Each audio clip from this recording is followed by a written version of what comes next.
Rutherford County Board of Commissioners is being conducted electronically pursuant to the Governor Bill Lee's Executive Order 16. I would ask for a motion that conducting the meeting electronically is necessary to protect the public health, safety, and welfare in light of the coronavirus. Is there a motion? I have a motion. Commissioner Phillips, is there a second? Second. Have a second. Commissioner Gammon. Any questions? Without objection, Madam Clerk, call the roll. Commissioner David Gammon. Yes. Present. Commissioner Piercy. Yes. Present. Commissioner Rather. Yes. Present. Commissioner P. Yes. Present. Commissioner Cook. Yes. Present. Commissioner Cush Yes. is present. Commissioner Reed.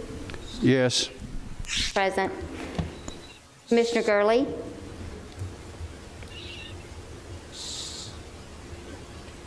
Commissioner Yes. Gurley is present. Commissioner Blair. Yes. Is present. Commissioner Allen Yes. is present. Commissioner Stevens Yes. is present. Commissioner Johnson Yes. is present. Commissioner Virgil Gammon Yes. is present. Commissioner Harris Yes. is present. Commissioner Dodd Yes. is present. Commissioner Phillips Yes. is present. Commissioner McAdoo is present. Commissioner Key Yes. is present. Commissioner Gooch Yes. is present. Commissioner Sereno Yes. is present. We have a quorum, 20 present. Thank you, Madam Clerk. I'd like to ask all members to stand, and all guests, please stand. Commissioner Gooch, Chaplain Gooch, will come and lead us in prayer, and then he will in turn lead us in the Pledge of Allegiance and the pledge to the Tennessee flag. Commissioner Gooch, you're recognized. Thank you, Mr. Chair. Let's go to our Father in prayer, please. Oh, Father, we love you and we praise your name, for we know that all good comes from you. Tonight, Father, we would like to welcome Mrs. Veronica in our midst into this body. She is just so full of excitement. So as the months and the years go by, may she continue to have this excitement, and may it be contagious to all of us. Father, we have chosen the month of December to celebrate your son's birthday. We know that he was born a human, he became a servant, and he became obedient to death, even death upon the cross, so that we may have life and have it to its fullest. And that's why we worship him, and that's why we love him so much. Father, we know that because of the times that we live in, many people who will ordinarily be with family and friends will not have that opportunity this year. So we would ask that you would be with those people and fill them with your love and your joy. And Father, we know that it is very disgusting to you when you see your people turn this season into materialistic. So Father, we would like to commit to you that this season we will communicate our love, and we will spread the joy of the love of Jesus Christ. And it's through his name that we pray. Amen. Amen. Pledge allegiance to the flag of the United States of America, and to the republic for which it stands, one nation, under God, indivisible, with liberty and justice for all. Three white stars on the field of blue. God keep them strong and ever true. It is with pride and love that we salute the flag of Tennessee. You may be seated. Roll call, Madam Clerk.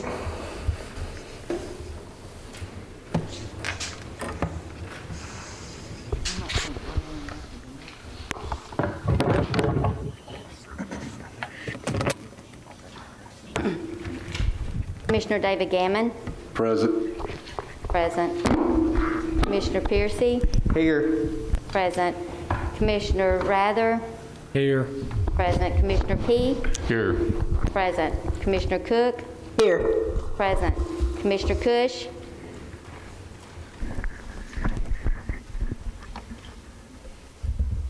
Yes, I'm sorry. is present.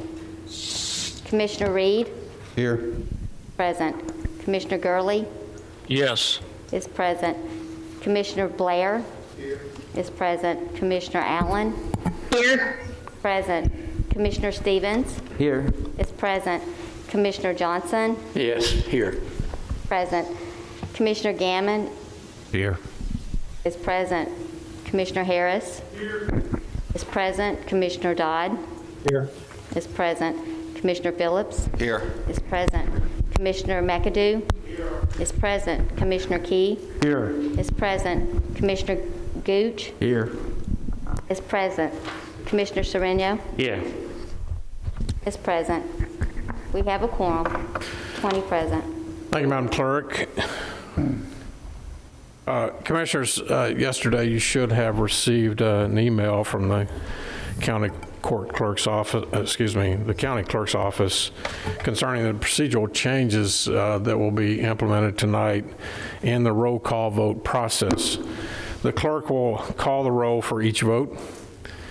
When each commissioner responds, the clerk will repeat the commissioner's voice vote.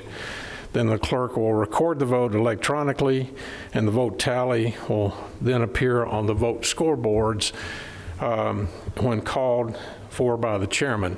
I want to say thanks to OIT. They worked extra hard this week, over the last several weeks, matter of fact, developing the same type of electronic scoreboard that used to be up here when we pushed the buttons.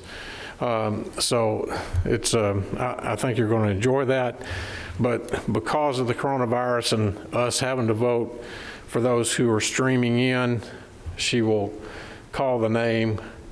You will say aye or nay, and then she'll repeat that for the record. So now I'd like to call on Chairman Pro Tem Jeff Phillips for approval of the minutes. Thank you, Mayor Commissioner Phillips. I reviewed the minutes of our November 12th meeting, find that they are in order, and move that we dispense with the reading and that they be adopted as presented. Have a motion for approval of the minutes and adoption. Second, Commissioner Cook. We have a motion and a second. Any questions? Without objection, Madam Clerk, please call the roll. Commissioner David Gammon? Yes. Yes. Commissioner Piercy? Yes. Vote yes. Commissioner Rather? Yes. Vote yes. Commissioner P? Yes. Vote yes. Commissioner Cook? Yes. Vote yes. Commissioner Cush? Yes. Vote yes. Commissioner Reed? Yes. Vote yes. Commissioner Gurley? Yes. Vote yes. Commissioner Blair? Yes. Vote yes. Commissioner Allen? Yes. Vote yes. Commissioner Stevens? Yes. Vote yes. Commissioner Johnson? Yes. Vote yes. Commissioner Virgil Gammon? Yes. Vote yes. Commissioner Harris? Yes. Vote yes. Commissioner Dodd? Yes. Vote yes. Commissioner Phillips? Yes. Vote yes. Commissioner McAdoo? Yes. Vote yes. Commissioner Key? Yes. Vote yes. Commissioner Gooch? Yes. Vote yes. Commissioner Sereno? Yes. Vote yes.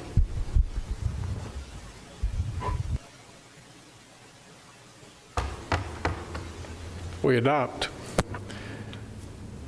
Members, that takes us to item number F, resolution recognition Oakland High School football team.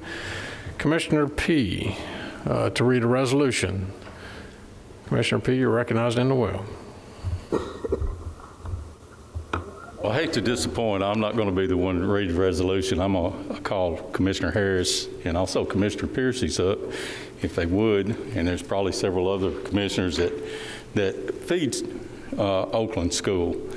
And we're all very proud of our state championship here.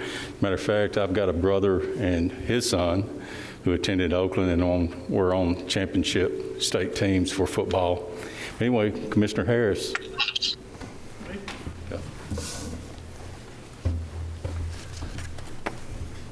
Well, I did this 2 years ago and I'm proud to say I'm doing it again. Kevin, Before we do, let's call him up. okay, can you Oakland players come up, please? Let's have one divide on each half. Commissioner Phillips.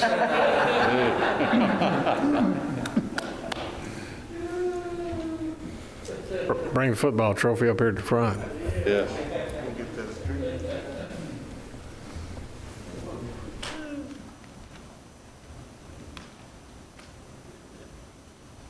Big kids.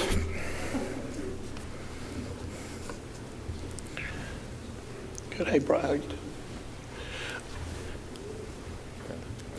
Well, a lot of y'all know me and Coach Creasy are close friends, and I had took a job this year as defensive coordinator at Middle Tennessee Christian School, and I had been out of coaching for a couple of years.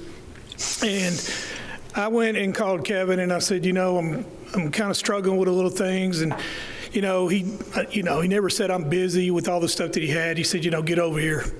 And that's what I love about the man is he is humble and he cares. And I can honestly tell you without any doubt in my mind, he loves these kids. And he cares about them and he coaches them hard. And this is a very dominant team. This is a team that absolutely destroyed everybody. And where is Jordan at? Is Jordan here? Jordan. James had 200-something yards in the first half in the state championship in 5 TDs. So this young man is going to be going. He's going to be on TV on Saturday. So remember his face, and you remember us when you get up there, all right? I'm going to read a resolution. And one of the things also that I want to say, and I know Kevin wants me to say this as well, Kevin didn't do this by himself. Kevin didn't play and Kevin didn't throw. Kevin had assistant coaches, he had administrators, he had parents, and he had players, and he had himself. And he's the CEO of this corporation, and he ran it absolutely perfect. And I'm proud of him. I want to read this resolution. And I'm telling you right now, y'all see it on your, I'm not reading all these names. So this will be paraphrased as much as I can. Whereas on November 28, 2020, the Oakland Patriots High School football team won 6A Blue Cross Bowl State Championship.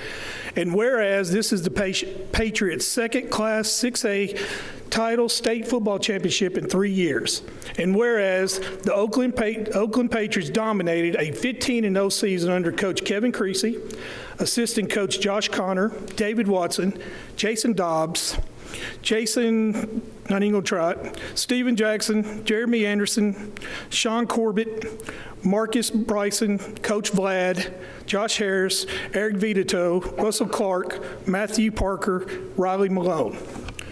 Whereas team members, and the ones that are up here today, I will name Jordan James, Bryson Dobbs, Caleb Cole, Trey Turk, Ethan McLaurin, AJ McGee, Ben Todd, Tajon Knox, Graham Keaton, Jack Riggs, Alex Jones, Davis Jones. Mr. Chairman, I so move. I have a motion. Is there a second? Second. Second, Commissioner P. and others. Any, without objection, Madam Clerk, please call the roll. Commissioner David Gammon. Yes. Vote yes. Commissioner Piercy. Yes. Vote yes. Commissioner Rather. Yes. Vote yes. Commissioner P. Yes. Vote yes. Commissioner Cook. Yes. Vote yes. Commissioner Cush. Congratulations, man. Yes. Vote yes. Commissioner Reed. Yes. Vote yes. Commissioner Gurley. Commissioner Yes. Gurley. Vote yes. Commissioner Blair. Yes. Vote yes. Commissioner Allen. Yes. Vote yes. Commissioner Stevens. Yes. Vote yes. Commissioner Johnson. Yes. Vote yes. Commissioner Virgil Gammon. Yes. Vote yes. Commissioner Harris. Yes. Vote yes. Commissioner Dodd. Yes. Vote yes. Commissioner Phillips. Yes. Vote yes. Commissioner McAdoo. Yes. Vote yes. Commissioner Key. Yes. Vote yes. Commissioner Gooch. Yes. Vote yes. Commissioner Sereno. Yes. Vote yes.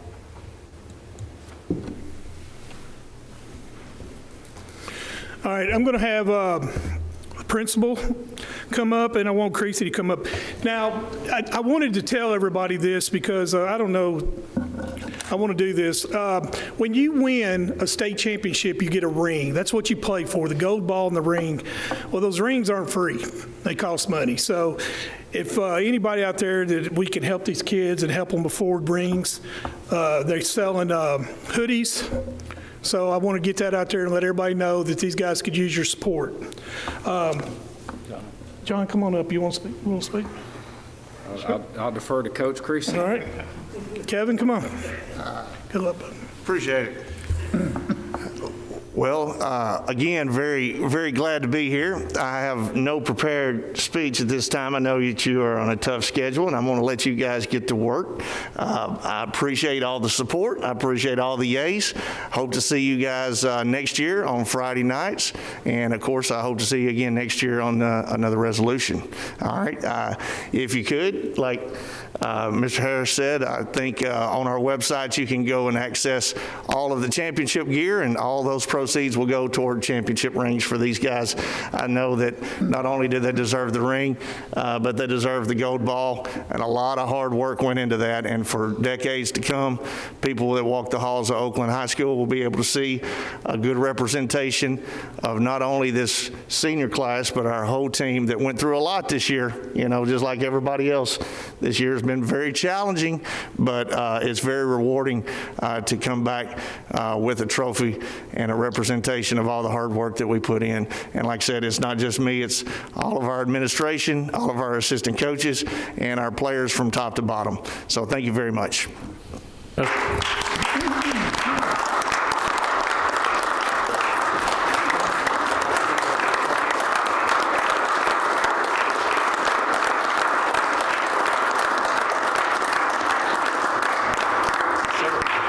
Marshall, would you like to say anything? Oh, no, I'm good. Hey, Robert, show the code. Come on over to the center here. Make sure the camera picks this up. Yes, sir. All right. All right, appreciate it. Thank you, sir. Thanks, sir. Coach, Oakland players, the whole school, Mr. Marshall, thank you for what you do. You make Rutherford County proud. Thank you so much. Yes, sir.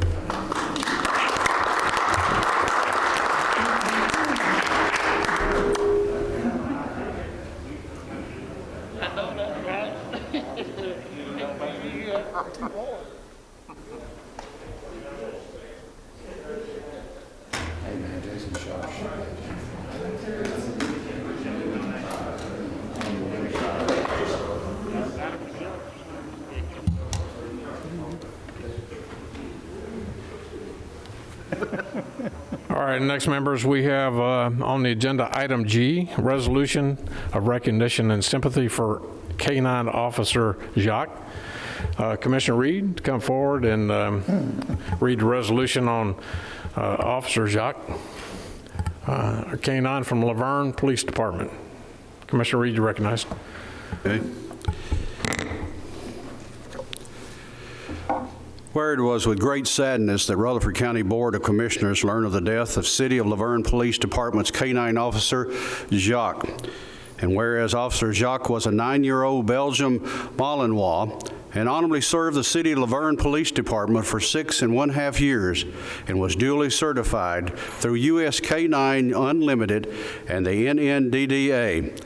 And whereas Officer Jacques assisted in 23 criminal apprehensions, located 9,400 pills and over 100 pounds of illegal narcotics such as marijuana, cocaine, heroin, and meth, and helped in seizing over $20,000 in U.S. currency. And whereas most notably, Officer Jacques possibly saved Officer Darby and Sergeant Eubanks' lives from an ambush from an armed suspects hiding behind a wall. And now, therefore, be it resolved that the Rutherford County Board of Commissioners, at its regular session on the 17th day of December, 2020, does hereby extend sincere sympathy to Officer Darby and the City of Laverne Police Department. And be it further resolved that a copy of this resolution of sympathy be forwarded to Officer Darby and the City of Laverne Police Department by the clerk of this legislative body. Mr. Chairman, I so move for its passage. Motion passage. Second by Commissioner Cook and Commissioner Gammon on the second. Without objection, Madam Clerk, please call the roll. Commissioner David Gammon. Yes. Vote yes. Commissioner Piercy. Yes. Vote yes. Commissioner Rather. Yes. Vote yes. Commissioner P. Yes. Vote yes. Commissioner Cook. Yes. Vote yes. Commissioner Cush. Aye. Vote yes. Commissioner Reed. Yes. Vote yes. Commissioner Gurley. Yes. Vote yes. Commissioner Blair. Yes. Vote yes. Commissioner Allen. Yes. Vote yes. Commissioner Stevens. Yes. Vote yes. Commissioner Johnson. Yes. Vote yes. Commissioner Virgil Gammon. Yes. Vote yes. Commissioner Harris. Yes. Vote yes. Commissioner Dodd. Yes. Vote yes. Commissioner Phillips. Yes. Vote yes. Commissioner McAdoo. Yes. Vote yes. Commissioner Key. Yes. Vote yes. Commissioner Gooch. Yes. Vote yes. Commissioner Sereno. Yes. Vote yes. 20 yes. Motion passes. Jacques was a good dog, and he will be missed. Thank you, Commissioners. Thank you, Commissioner. Next, members, is a resolution of sympathy for David Picklesimer. Commissioner P. to read the resolution. You're recognized. Thank you, Mayor. David actually used to be in my district. He's in former Commissioner Joe Frank Jernigan's district. At any rate, he was a member of vocational education. My wife knew him. Also, Tammy Sandlin, the deputy mayor's wife, and he were work associates also. My daughters had him both at Oakland and over at Siegel. Anyway, this gentleman will certainly be missed. A resolution of sympathy. Whereas it is with great sadness that the Rutherford County Board of Commissioners learned of the death of David Picklesimer, a lifetime resident of Rutherford County and a friend of many.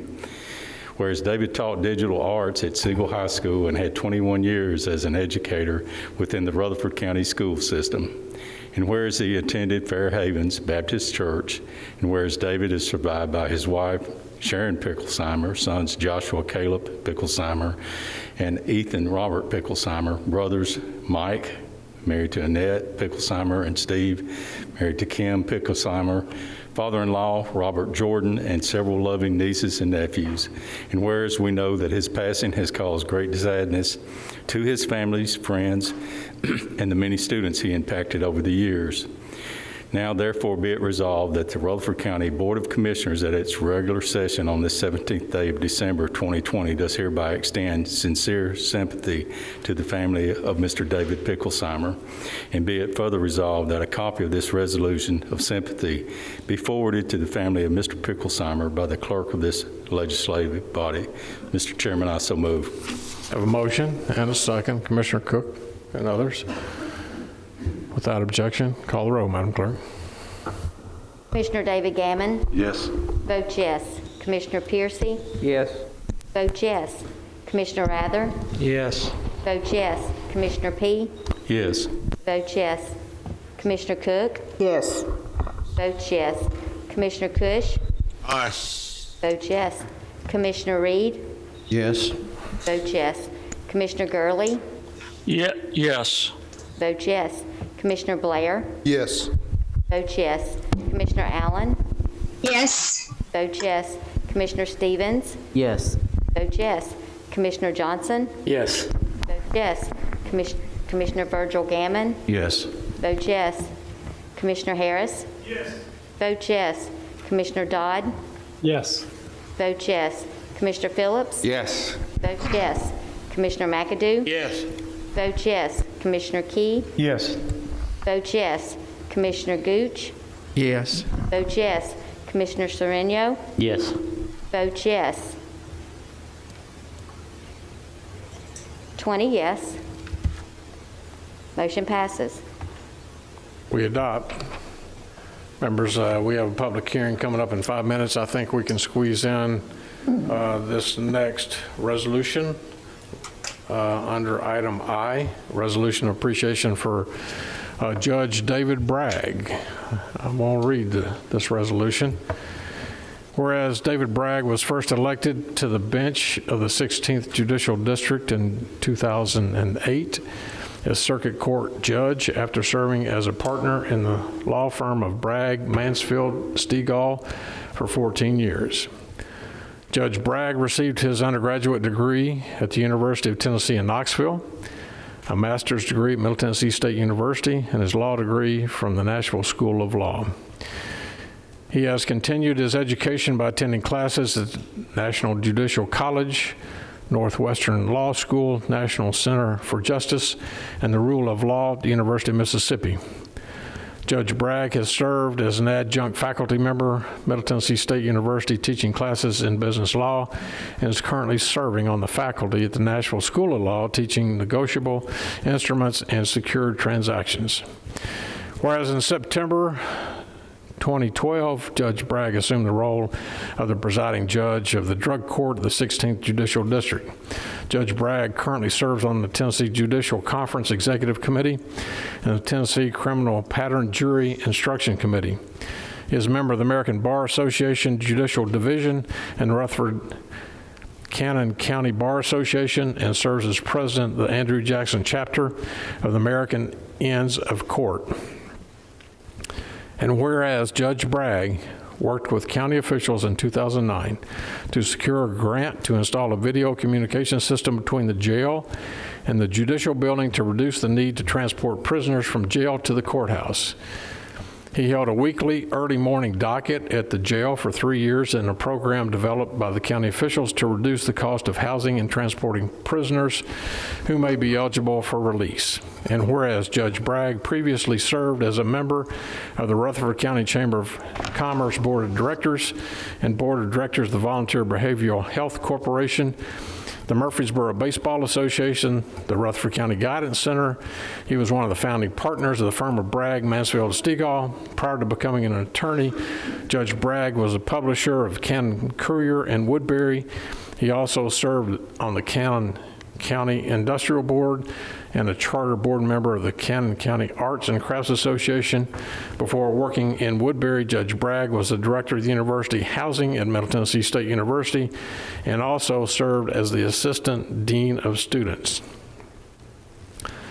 Whereas Judge Bragg is proud to celebrate his 45th year of marriage with his wife, Nancy, who I'm sure is sitting at home with her tonight, watching us on TV. They are the parents of 2 sons, Jason and Kevin. Jason and his wife, Mary, reside in Chicago, and their 2 children, Anna and Ben. Kevin and his wife, Kayla, live in Montana and are enjoying their new adventure with their 3 dogs and chickens. Judge Bragg is an active member of First Baptist Church, where he has served as a deacon, teacher, and church moderator. Now, therefore, be it resolved, Rutherford County Board of Commissioners, at its regular session on the 17th day of December 2020, and we hereby extend sincere appreciation for the Honorable Judge David Bragg for his dedicated service to Rutherford County and wish him much success and happiness in all of his future endeavors. Be it further resolved that a copy of this resolution of appreciation be forwarded to Judge Bragg by the clerk of this legislative body. Resolved the 17th day of December 2020. Is there a motion? Have a motion? Second. And a second. Commissioner P. and Commissioner Phillips. We have a motion and a second without objection. Madam Clerk, please call the roll. Commissioner David Gammon? Yes. Vote yes. Commissioner Piercy? Yes. Vote yes. Commissioner Rather? Yes. Vote yes. Commissioner P? Yes. Vote yes. Commissioner Cook? Yes. Vote yes. Commissioner Cush? Yes. Vote yes. Commissioner Reed? Yes. Vote yes. Commissioner Gurley? Yes. Vote yes. Commissioner Blair. Mr. Chairman, I'd like for it to be part of the public record that His Honor's wife, Nancy, owned him on the racquetball court in college. All right, I'm sure she's laughing right now. Well, I would hope so, and I vote yes. Vote yes. Commissioner Allen. Yes. Vote yes. Commissioner Stevens. Yes. Vote yes. Commissioner Johnson. Yes. Vote yes. Commissioner Virgil Gammon. Yes. Vote yes. Commissioner Craig Harris. Yes. Vote yes. Commissioner Dodd. Commissioner Dodd. He's looking at us, but he's not Yes. hearing. Gotcha. Vote yes. Commissioner Phillips. Yes. Vote I'm yes. saying yes. Commissioner McAdoo. Yes. Vote yes. Commissioner Key. Yes. Vote yes. Commissioner Gooch. Yes. Vote yes. Commissioner Sereno. Yes. Vote yes. 20 yes. Motion passes. We adopt. Almost perfect timing. Right in time for, now it is 6:30 and time, 6:31, and time for our public hearings on item N of the agenda. I call on our County Planning Director, Mr. Doug DeMasi. Mr. DeMasi, you're recognized in the will. Thank you, Mayor Ketchum, and good evening, everyone. Hope everyone's doing well tonight. We have 3 rezoning requests for your consideration tonight. The first is for property on 926 J.D. Todd Road by James and Tammy Smith. Excuse me a second. Okay, this zoning case comes as a result of a zoning enforcement action. The applicants recently began operating a dog boarding and grooming business on this property. The business came to the attention of our zoning enforcement office, who confirmed with our staff, planning staff, that no approvals had been granted. You'll see on your iPads, you'll see that there is an attached zoning enforcement summary. After discussing the situation with the applicants, various options were discussed to obtain compliance. Kennels are not allowed as either a minor or a major home-based business, and they're also not allowed in the RM zone, which this property is zoned. They are, however, allowed in the agricultural residential zone, the AR zone, by special exception, which means that if this is approved, the rezoning tonight, they would also have another step to go to the Board of Zoning Appeals. The rezoning of the property, just so you understand, does not approve the business, and the applicants understand that they do have another step that they would have to go through in order for the business to become legally established. The only employees of this business would live on the property. The business is within an existing 1,500 square foot building along the east property line, which the applicant stated is insulated. Now, they don't have specific operating hours, but generally they won't start before 7 and they won't finish anywhere after 8 o'clock. The applicant has also indicated they could groom a maximum of 4 dogs any day, although that's the exception and not the norm, and they have no plans for expansion. This property will continue to have access to J.D. Todd Road. They are not planning any kind of a redevelopment for this property. There won't be any landscaping or screening required or the performance standards to be met, although the Board of Zoning Appeals, as part of their special exception application, can place reasonable conditions on any of those particular items. There was some questions from the Planning Commission about the maximum number of animals that could be on the property at any one time, which was answered to be a maximum of 24. Again, they don't expect that to happen frequently, if at all. There was also a question about our notification protocols, which we did explain. I think that was because we really didn't receive any phone calls on this. Following those questions of public hearing, the Planning Commission did recommend approval by a unanimous vote. I'd be happy to answer any questions. I'm not sure if yes, I believe the applicants are present. Are there any questions for Mr. DeMasi from the commissioners? Any questions?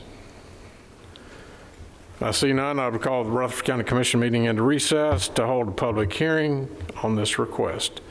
The public hearing is now in session. Anyone desiring to speak for or against the issue, please come forward, state your name, your address, and if you are for or against the proposed request.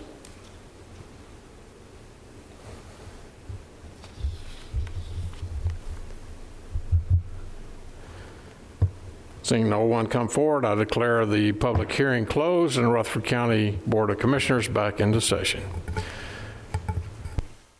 Is there a motion? Commissioner Rather.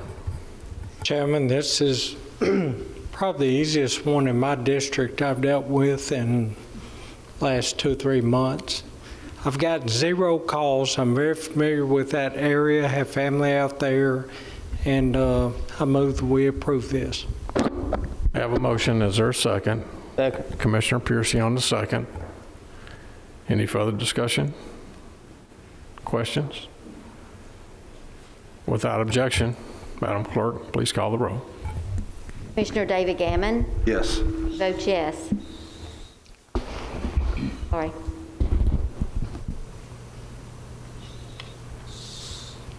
Let me do that again.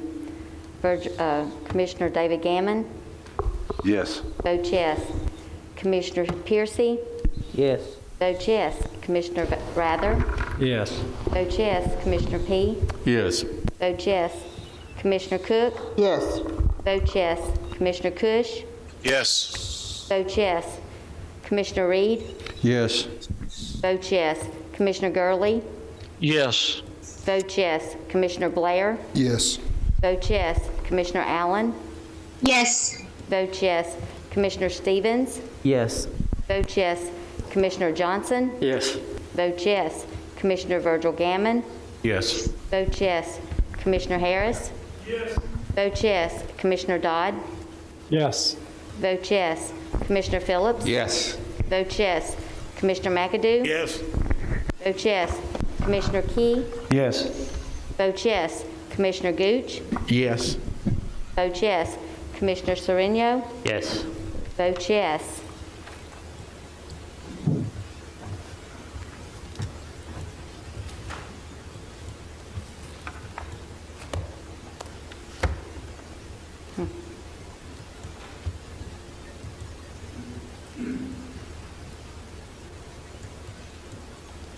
Well, that is 20 yes, motion passes.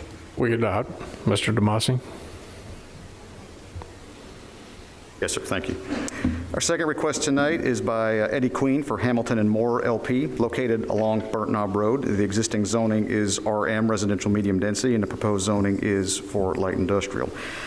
Information provided by the applicant states they'd like to use the subject property, there are actually 4 of them, as storage for their existing business across Burnt Knob Road, which was rezoned about a year or so ago. No new buildings are currently planned for the property. There is a concept plan that has been included with your agenda packets. You can find it on your iPads that's under this case. The concept plan shows mulch storage areas as well as tree and landscape plant growing area in the rear of the properties. The existing vegetation along Burnt Knob Road is to remain undisturbed, act as a natural buffer. There is also an existing house that is to remain at the address at 5818 Burnt Knob Road, while the existing house at 5808 is proposed to be demolished in order for them to use the septic system for the business that was approved across the street. Staff has informed that they would have to work with the County Highway Department, which they have reached out to them and is working through that right now. The rezoning, just incidentally, they could still do the septic site without having to go through the zoning process. That's just really more as an aside. There's no new parking areas shown or landscaping as far as all that goes, just some overview of the on the concept plan. However, they will need to submit an engineered site plan should this application be approved, and our performance standards would also apply. The Planning Commission did have some questions about the existing use of that septic site that I mentioned just a moment ago. After the public hearing was open, the speaker did ask about the future of the property and the possibility if the property were to be zoned, if it were to be sold, could it be sold and become a rock quarry? We did discuss at that time that the zoning of the property, what they're asking for is light industrial. Quarries are only allowed in heavy industrially zoned areas and only by special exception. So even if they did sell the property, it could not be quarried. There were also some questions about whether the business was going to be open for retail traffic, which is not, and there are also some questions about fire protection regarding the mulch piles. Following those questions, the Planning Commission did recommend approval of this by a unanimous vote. And again, I'll be happy to answer any questions. And I believe that a representative, the applicant is present, but also their design engineer, I believe, is on the Zoom call if necessary, if there's any questions for him. Are there any questions for Mr. Demasi from the commissioners?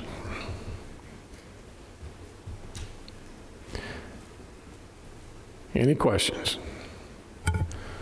Then I call the Rutherford County Commission meeting into recess to hold a public hearing on this request. The public hearing is now in session. Anyone desiring to speak for or against the issue, please come forward, state your name and your address, and if you're for or against the proposed request.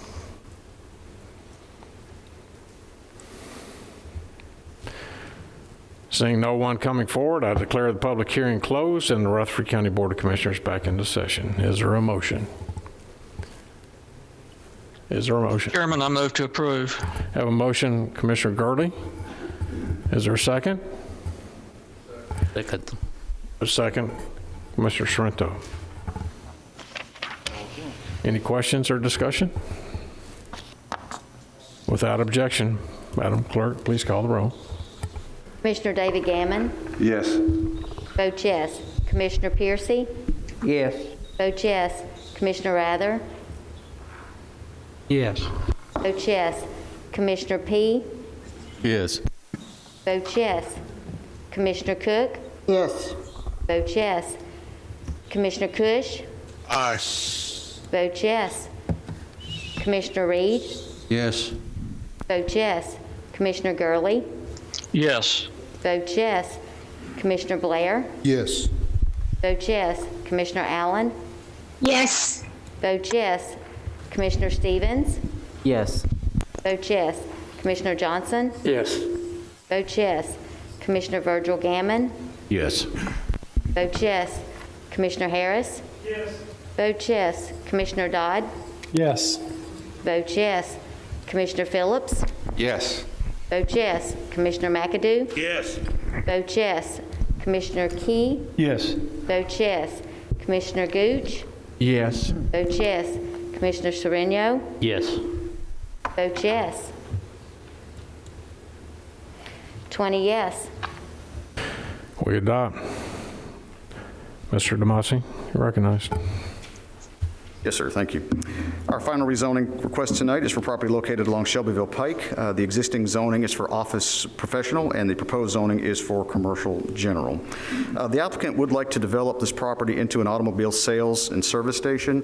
Motor vehicle repair establishments are allowed in the commercial services zone, but motor vehicle sales establishments have to be at least zoned commercial general, so that's why they're asking for this particular zone.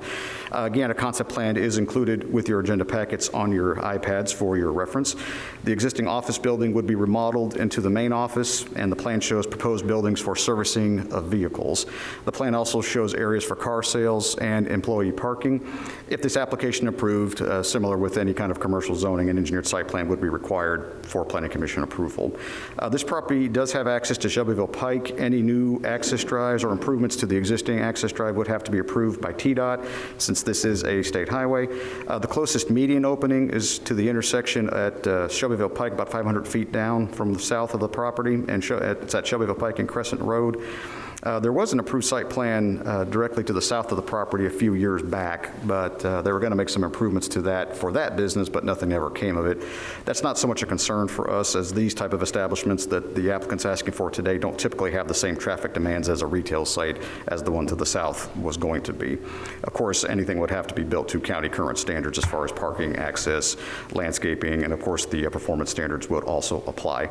The Planning Commission did have some questions about the extent of car repairs on the property. It was answered that these are primarily going to be repairs to those cars that are actually being sold. Turn lanes into the property, basically just right in and right out again, no left turn access onto this property from 231. Again, the need for a truck turning template during site plan review, we like to make sure that any truck's going to access the site can be demonstrated that they will be able to maneuver without having to back out onto the road or anything like that. Following these questions, the Planning Commission again did recommend approval by a unanimous vote. I believe there is a representative of the applicant who is on the Zoom call, if there's any questions. Are there any questions from the commissioners, from Mr. Demasi? Any questions? Then I call the Rutherford County Commission meeting into recess to hold a public hearing on this request. Our public hearing is now in session. Anyone desiring to speak for or against the proposed request, please state your name, your address if you are for or against this request. Seeing no one come forward, I declare the public hearing closed and the Rutherford County Board of Commissioners back into session. Is there a motion? Mr. Chairman? Commissioner Reed, you recognize? I move for its approval with the comments that were mentioned here this evening. Motion's made for approval with comments. Second. Who was on the second? Mike Cush. Commissioner Cush, gotcha. Thank you. Any other questions or discussion? Seeing none, without objection, Madam Clerk, please call the roll. Commissioner David Gammon. Yes. Vote yes. Commissioner Piercy. Yes. Vote yes. Commissioner Rather. Yes. Vote yes. Commissioner P. Yes. Vote yes. Commissioner Cook. Yes. Vote yes. Commissioner Cush. Yes. Vote yes. Commissioner Reed. Yes. Vote yes. Commissioner Gurley. Yes. Vote yes. Commissioner Blair. Yes. Vote yes. Commissioner Allen. Yes. Vote yes. Commissioner Stevens. Yes. Vote yes. Commissioner Johnson. Yes. Vote yes. Commissioner Virgil Gammon. Yes. Vote yes. Commissioner Harris. Yes. Vote yes. Commissioner Dodd. Yes. Vote yes.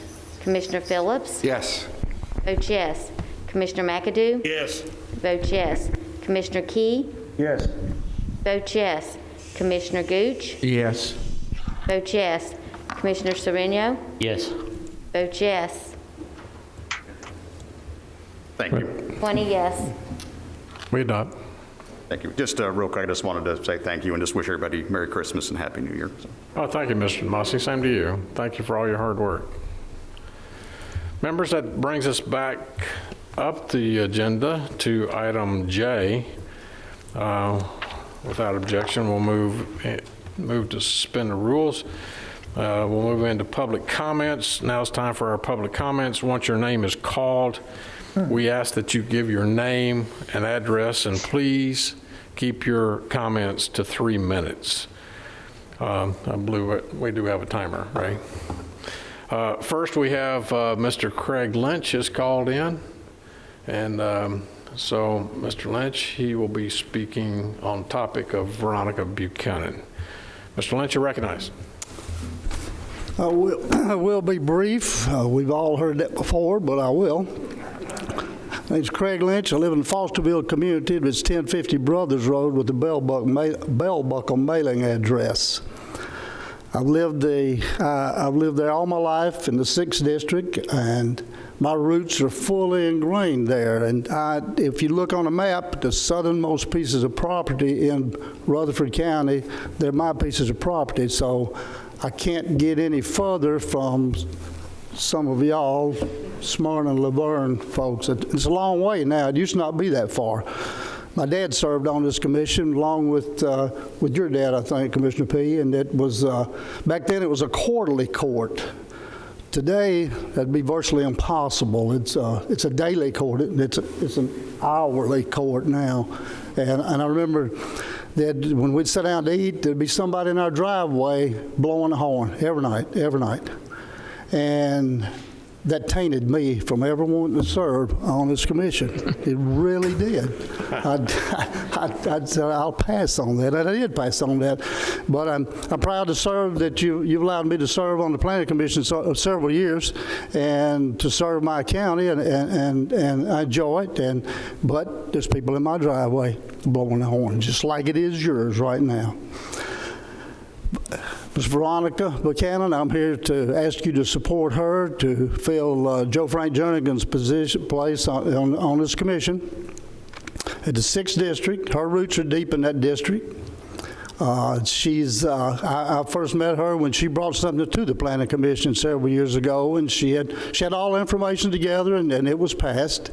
Later on, she was on the Planning Commission, and she asked all the right questions. She studied the situation before she made an opinion, and when she formed her opinion, you didn't have to worry about what it was, because she's going to tell you, and she's very good at that.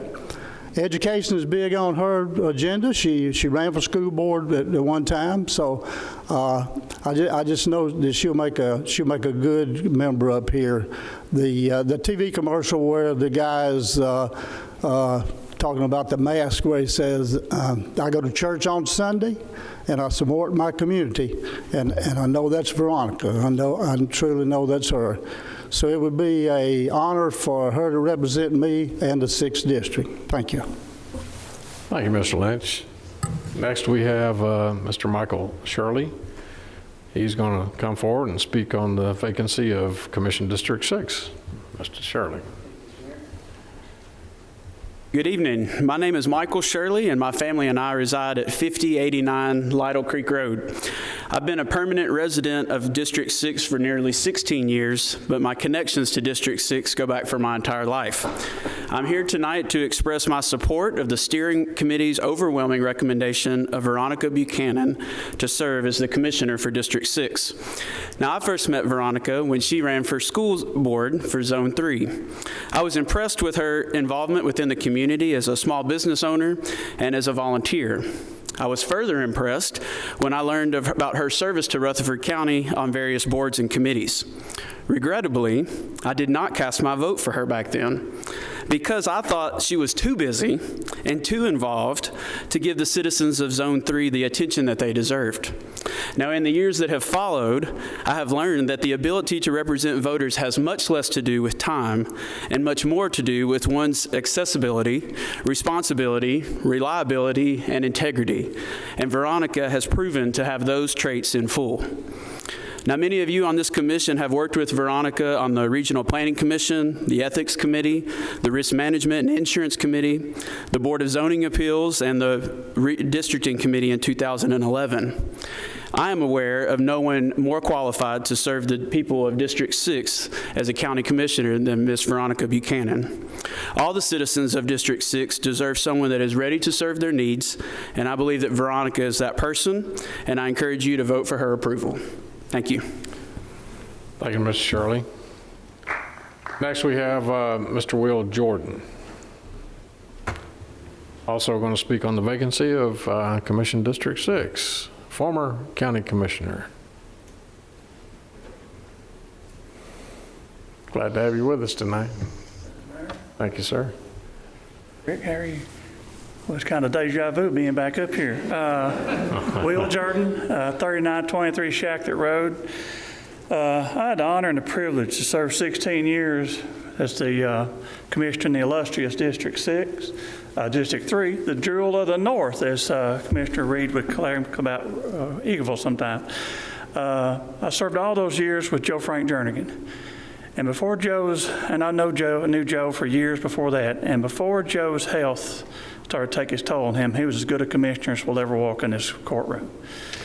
You newer guys missed out knowing the Joe Frank that we served with for all those years. But lately, District 6 has been underserved and now completely unserved. And tonight you have a chance to fix that. And I'm here to ask you to support Veronica Buchanan, just like Craig and Michael have said before me, much better than I'm saying more than likely. But I served with Veronica on the Planning Commission, worked with her as a commissioner when she was on the Board of Zoning Appeals. And Veronica's just good people. She's got common sense. She's the kind of person you need up here to make the decisions and represent that district. And I would just ask you to give her your support. Let her do the work she wants to do. She's got a servant's heart. Let her go to work. Appreciate everything. Appreciate what all of you do, and you all have a Merry Christmas. Thank you. Thank you, Will. Next, we have Mariah Phillips. Her topic is COVID-19. Ms. Phillips.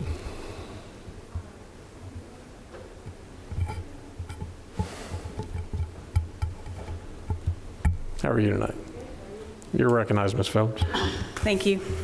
Merry Christmas and happy holidays to you. And thank you for allowing me time to speak today. My name is Mariah Phillips. I live at 511 East Clark Boulevard, Murfreesboro. I'm a mother of an 8th grader, a former teacher with Rutherford County Schools, and a current businesswoman trying to juggle all of this, like all of you are, in the world of COVID. Today I'm asking for your help for your community. Help us be Rutherford responsible by moving our schools to virtual learning until we can get a handle on this virus. I know that this body does not make the choice to open or close the schools. That authority belongs to Bill Spurlock and the school board. But you do have the power of the purse and can encourage the Rutherford County school leaders to keep our community safe by keeping our school buildings closed. As the fourth largest school system in the state, Rutherford County has always been an attractive place for teachers to spend their careers. But our community response to COVID, specifically in our schools, has led to teachers leaving the field mid-year in record numbers. And it's hard to blame them. In the last week, we have seen 23 deaths in Rutherford County alone, including a teacher from Siegel High School recognized tonight. In 2020, a year with increased complexity, teachers didn't get their promised pay raises. And although teachers are accustomed to paying for classroom supplies out of their own pocket, the purchase of PPE for students and cleaning supplies for classrooms adds an extra burden this year. On one day last week, there were 56 sub-positions unfilled. That means 56 classrooms went unsupervised. In some classes, the classrooms were combined with other classrooms, making distance learning impossible. In other cases, older students, seniors in high school, were sent to freshman classes to supervise. Is that even legal? I'm concerned that we're going to have some lawsuits on our hands in the future if we don't get this under control. If keeping our schools open is for the academic success of our students, it's not working. ACT scores are lower than they have been in years. Long-term subs are taking over while teachers are on ventilators. Meanwhile, our governor continues to sit on millions of dollars of money earmarked for education in a rainy day fund. Virtual learning presents its own set of challenges, but this is the time we really are showing our priorities as a community. Our teachers cannot speak out because they are afraid of losing their jobs, and our parents feel helpless, like no one is listening. Closing our schools is not only the ethically and morally right thing to do, it is the financially responsible thing to do as well. Thank you so much. Help us be Rutherford responsible. Other counties have done it. We can too. Thank you, Ms. Phillips. Thank you so much. Next, we had Edward Phillips. His topic is ad hoc committee.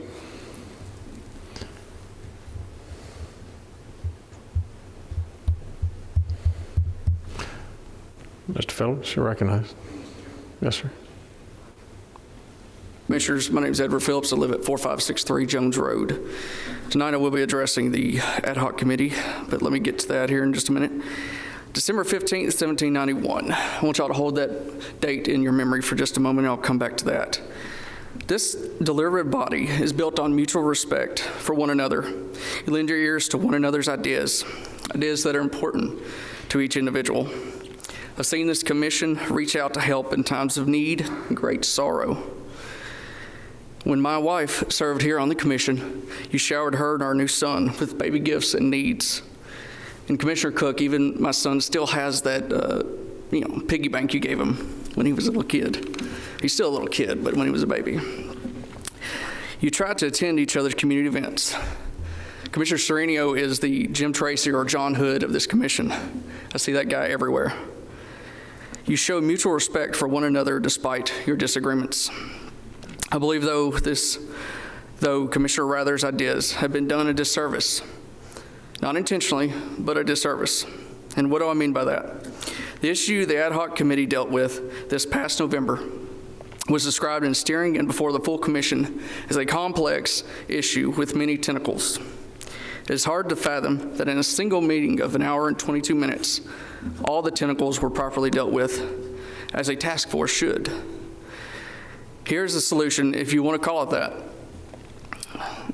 I believe the meeting last November violated unintentionally our state sunshine laws.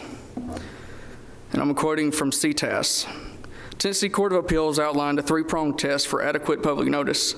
It meets 1 and 3, but number 2 is where the issue arises. The contents of the notice must reasonably describe the purpose of the meeting or the action to be taken. The legal notice by Rutherford County Ad Hoc Committee will meet in the historic Rutherford County Courthouse. It gives date and time, and then a description if you have an issue with disabilities on how to attend, but no description of what the actual meeting was to occur. I believe this voids all of the meeting, and a new one should be scheduled and to rediscuss the idea. I would like to encourage this commission to examine this issue and encourage the ad hoc committee to take value in Commissioner Rather's thoughts, inviting him to the next meeting. The very definition of ad hoc is to is formed, arranged, or done for a particular purpose. So I can see how a general public person would be looking at that and not knowing what that meeting was about. But I'll conclude with this. Whereas the Second Amendment to the United States Constitution, ratified on December 15, 1791, as part of the Bill of Rights, so states, a well-regulated militia being necessary to the security of a free state, the right of the people to keep and bear arms shall not be infringed. And whereas the right, as originally written and understood, to keep and bear arms for self-defense, personal safety, protection of one's family, and the defense of one's community and county. Thank you. Thank you, Mr. Phillips. Now we'll move on to item K, elections and confirmations. Mr. Chairman. Yes. Before we get into our official, Commissioner Stevens. Before we get into our official business, I would like to make a few comments and make a few suggestions. We all need to address the elephant in the room here before we do our financial business, and that is the recent campaign audits that came out about Mayor Ketcherin's campaign funds. Now, I brought this up and asked some questions about a year and a half ago. People didn't take it seriously. They, said things about me behind my back and this and that, and that's all fine. But it turns out that the concerns were founded. And in fact, I have copies of the audit here, and the overarching concern in there is that $240,000 approximately is unaccounted for. Now that is not something that we need to be associated with as a commission. I don't know how anybody could look at this and not see any red flags with it. I trust that you've all sought out the audit and read through all 120 some odd pages of it. It was much worse than I ever imagined it would be. But we need to remove ourselves from this cloud that's hanging over us with these financial issues. So in a minute, I'm going to make a motion that we ask Mayor Ketcherin to step down as chairman of this commission until those issues are resolved favorably, or until we get an explanation to all the questions that have been raised from the issues presented in the audit. Now, I don't know if anybody will second that or not. I tried to do this about a year ago, and everybody looked down at the table when I made the motion. Nobody had the courage to second it, I suppose, and I don't know that anybody will do that tonight. But what that's going to tell the public is it's a 19-to-1 vote. 19 are okay with what they see, and 1 is not. Our taxpayers need to know that everything here is being done above board, and until this cloud is lifted from us, our integrity and our motives are being questioned out there in the public. I don't see how anybody could disagree otherwise. Now, if you'll turn a blind eye to these things, what else will this commission turn a blind eye to? I mean, this is a very serious matter. If you had a financial advisor that was in a situation where $240,000 from people's accounts was missing, would you keep that person as your financial advisor? Well, of course you wouldn't. You'd probably move your money somewhere else. If you were on a bank board and your CEO was in a situation to where $240,000 was missing and unaccounted for, what would you do? Well, the bank board probably would not just put their head in the sand and ignore the issue. They would do something about it. And they would have done something about it very quickly, not a year and a half later.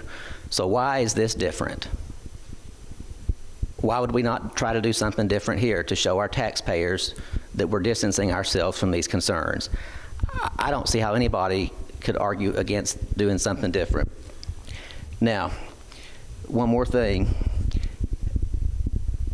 and I want to say this as nicely as I can, but it is time for this commission to wake up from the status quo slumber mindset that you have, and we need to do something. We need to address this concern.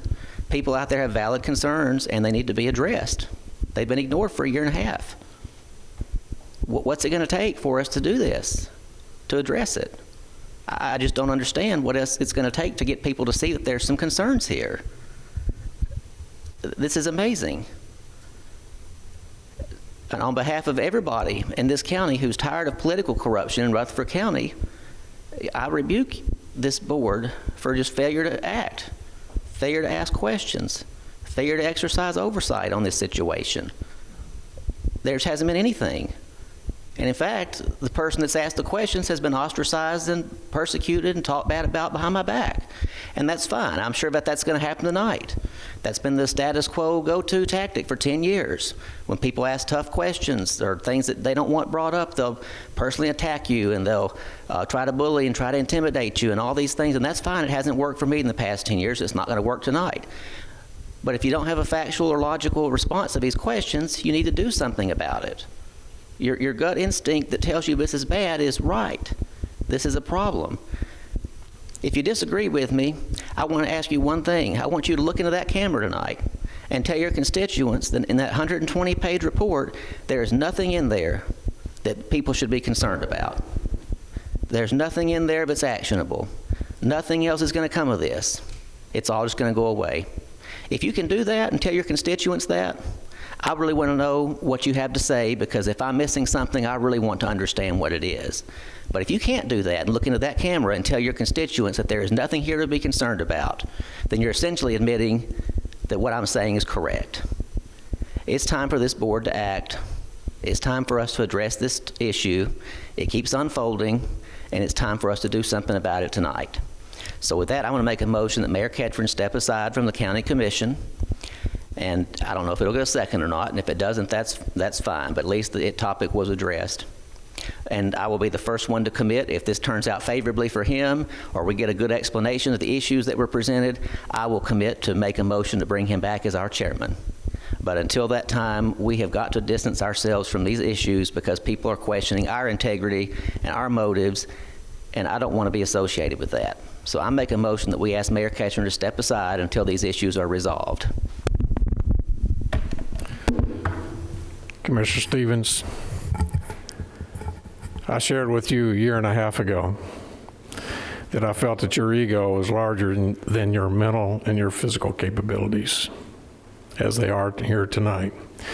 If you were as smart as what you say you are, and you stand up and get your Ruthie Award, you would have listened to that news story last week on Channel 5, because at the end of that story, it said those were strictly findings. Those findings, the registry took no action on. They deferred until April. So those receipts, all of that information that you're saying it was dishonest, there's still an opportunity to go before in a show cause hearing in April.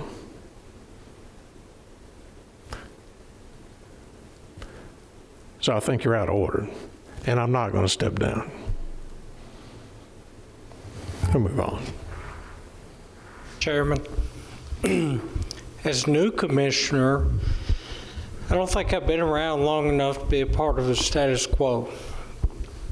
You and I personally had a phone conversation where I said to you in the very beginning, I had my doubts about you. You remember that? I do. Those doubts, some are still there just because of what Commissioner Stevens has talked about, but I don't see how that has to do with you chairing this commission. You don't run the county. We do, unless I'm mistaken. You're correct. So we still make the decisions, but you've done a good job. In my mind, you've done a great job as chairman. Now, you and I have talked about those issues, not out in front of the public, one-on-one, man-to-man. We've talked about it, all of it, from the insurance company all the way through. When that is, I don't see, you know, I had a financial advisor one time. Never thought I'd have one, but I ended up having one. That financial advisor owned his own business. And if money was missing, yes, I'd fire that guy in a heartbeat and find somebody else. But we have checks and balances. I trust that lady sitting to the chairman's left, not you, Nick, further to the left. She has won, her department and her have won award after award after award, year after year after year.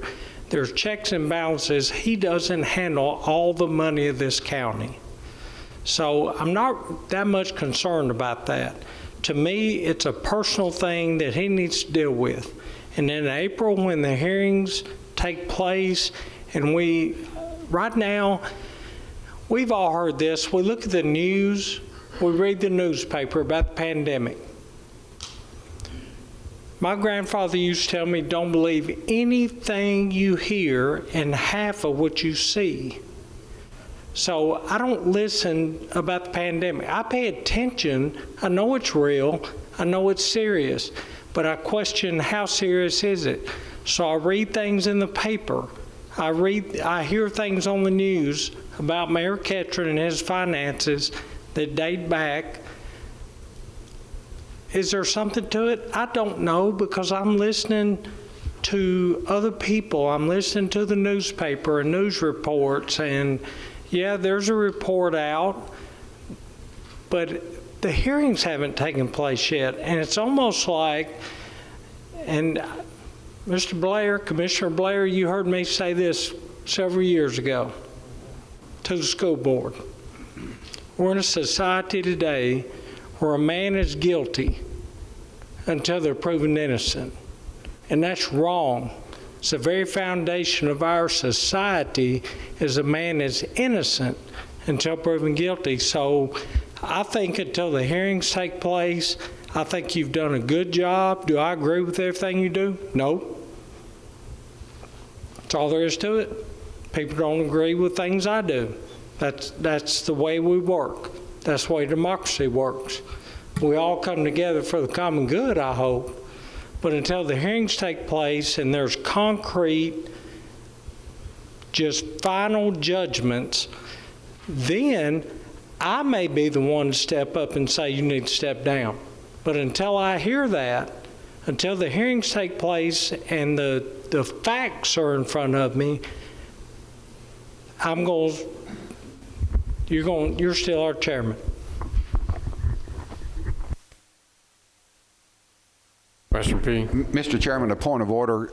I'm assuming that we're having discussion on a motion that hasn't had a second, and I would assume that we should have a second before we, or lack of a second before we have discussion. And that's exactly what I was fixing to say, but I do have a comment after we do or do not get a second. Is there a second on the motion? Mr. Chairman, I'll second the motion. This is Commissioner Allen. Commissioner Allen. I've been up here 22 years, and I'm not skirting anything. We had a sheriff that we had a problem with. We worked through that on the Ethics Committee. We've had commissioners in the past that we've had problems with. And one thing that I found out, and you'll all find out, is none of us sitting in this room have the power to push anybody out of office that's an elected official. That's the bottom line right there. Now, yes, we can say, hey, we don't want you to be our chairman anymore, but that's not the issue that we're talking about here. We cannot remove anybody from office. And I want to make that very clear. You do not, as a county commissioner, have that power, period. Thank you.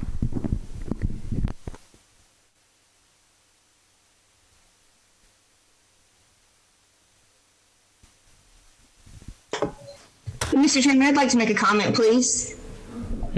You recognize, Ms. Allen. Thank you. I seconded the motion primarily so we could have discussion. I agree that we do not know conclusively what all the facts are here. The news reporters are not flattering. There has been ample opportunity, it seems like, that if justification or explanations can be made, that they would already be made public. But I'm not in any rush to judgment in this situation either. But I didn't want Commissioner Stevens to walk this road alone. I want the public to know that we are all concerned, but there is a time and an order and a process for this. Commissioner P is exactly right. We have no authority to remove anyone from another public office. And that was not my understanding of Commissioner Stevens' request. His request, as I understood it, was for you to step aside, for the chairman to step aside, the mayor to step aside as chairman of the commission and let the commission move forward. I would assume with the chairman pro tem in place as the acting chair. I'm equally comfortable waiting until April until we see what happens. I don't feel like, this needs to go on indefinitely, but,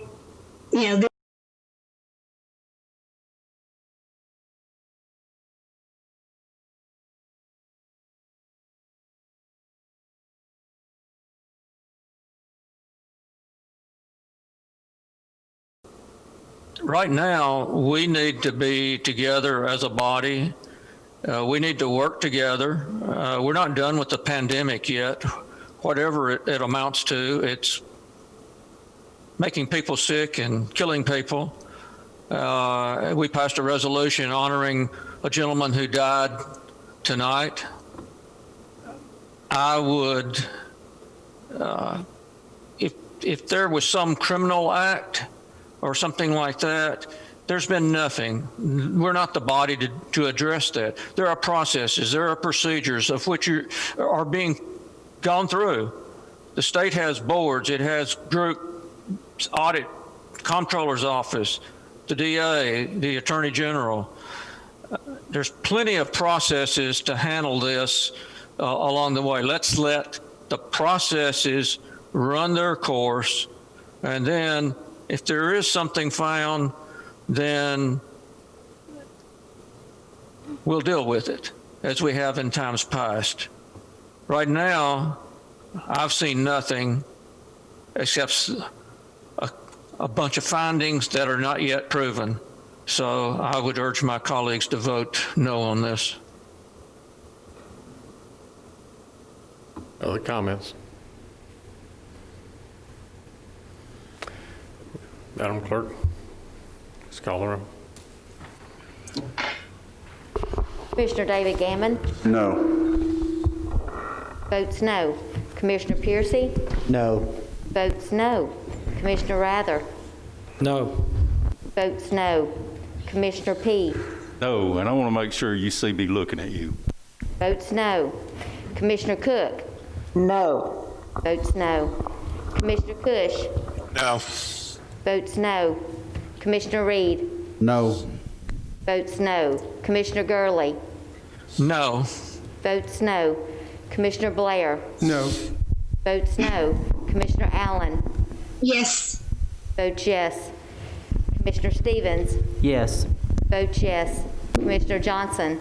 No. Votes no. Commissioner Virgil Gammon. Absolutely no. Votes no. Commissioner Harris. No. Votes no. Commissioner Dodd. No.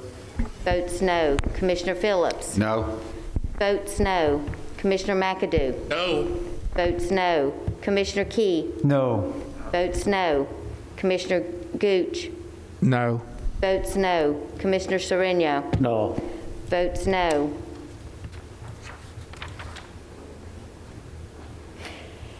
Two yes, 18 no, motion fails. Thank you, Madam Clerk.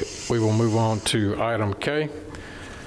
On your agenda, elections and confirmations. Commissioner Reed, please come forward. You're recognized. Thank you, Mr. Chairman.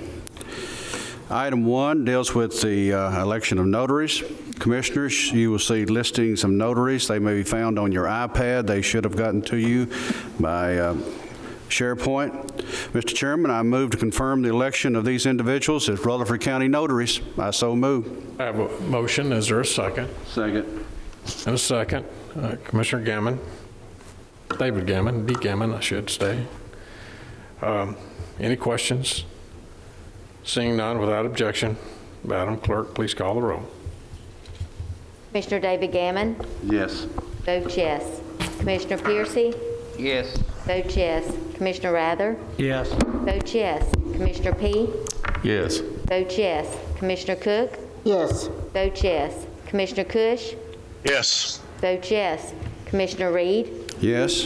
Votes yes. Commissioner Gurley. Yes. Votes yes. Commissioner Blair. Yes. Votes yes. Commissioner Allen. Yes. Votes yes. Commissioner Stevens. Yes. Votes yes. Commissioner Johnson. Yes. Votes yes. Commissioner Virgil Gammon. Yes. Votes yes. Commissioner Harris. Yes. Votes yes. Commissioner Dodd. Yes. Vote yes. Commissioner Phillips? Yes. Vote yes. Commissioner McAdoo? Yes. Vote yes. Commissioner Key? Yes. Vote yes. Commissioner Gooch? Yes. Vote yes. Commissioner Sereno? Yes. Vote yes.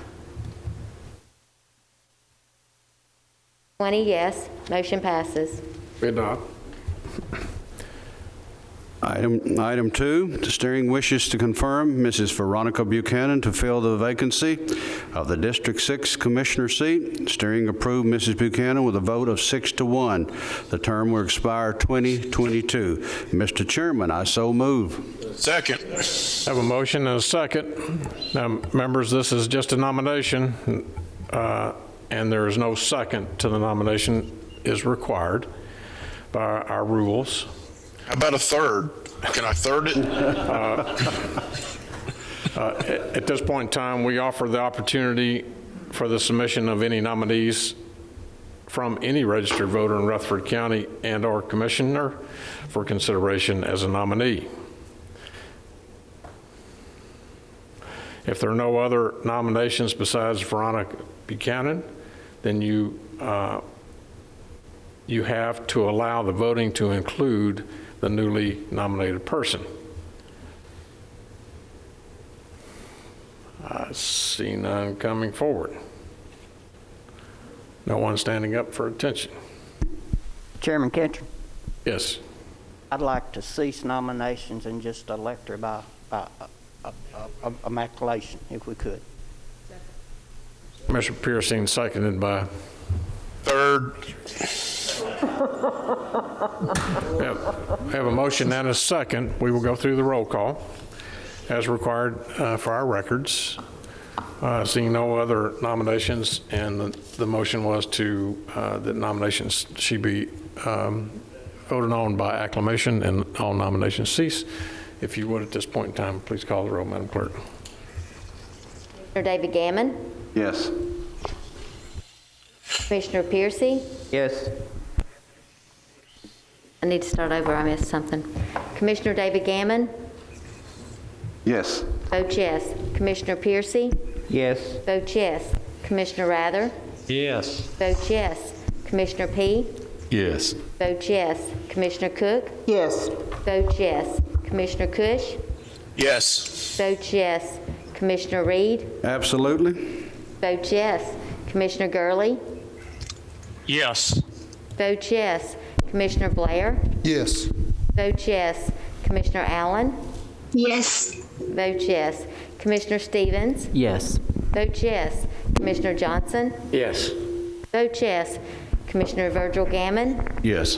Vote yes. Commissioner Harris? Yes. Vote yes. Commissioner Dodd? Yes. Vote yes. Commissioner Phillips? Yes. Vote yes. Commissioner McAdoo? Yes. Vote yes. Commissioner Key? Yes. Vote yes. Commissioner Gooch? Yes.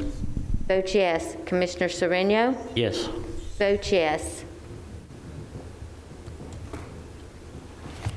20 yes. Of 20 yes. Ms. Buchanan, you have been elected by majority vote. If you would, at this point in time, I'd like to swear you in. If I can ask Mr. Commissioner Reed to step aside. If you would, please join me. I'll come around and swear you in.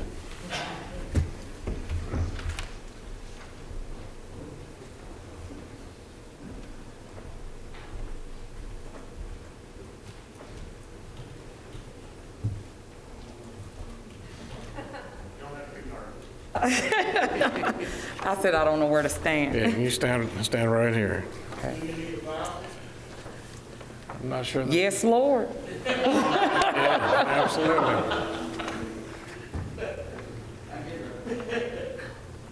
All right, Steve's gonna run and get a Bible. I've got one in my office, so we'll get one in just a second. Congratulations. Thank you. All right. Appreciate it. Would you like to have your family to come up? My husband won't come. Oh, come on, husband. Hammer, would you like to join your mother? Please come up. This is a big deal.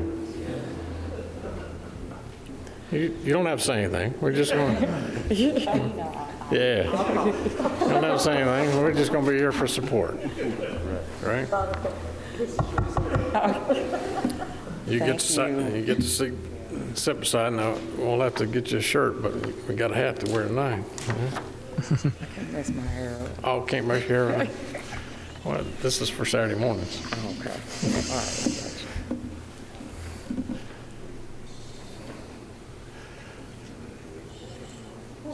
This Bible means something. This Bible means something to me. This is my mother's Bible. Hallelujah. Okay. So, y'all want to hold that for her? You can put your left hand on there and raise your right hand and repeat after me, if you would, please. I, Veronica Buchanan, I, Veronica Buchanan, do solemnly swear do solemnly swear that I will execute with fidelity that I will execute with fidelity the duties of County Commissioner the duties of County Commissioner in the 6th District of Rutherford County, Tennessee, in the 6th District of Rutherford County, Tennessee, to which I have been elected, to which I have been elected, and to which I am about to assume, into which I am about to assume, without prejudice, partiality, or favor to the best of my skill and ability. That I will support the Constitution of the United States of America. That I will support the Constitution of the United States of America. And the Constitution of the State of Tennessee. And the Constitution of the State of Tennessee. So help me God. So help me God. The 17th day of December 2020, you are now officially the District Commissioner of District 6 for Rutherford County. Congratulations.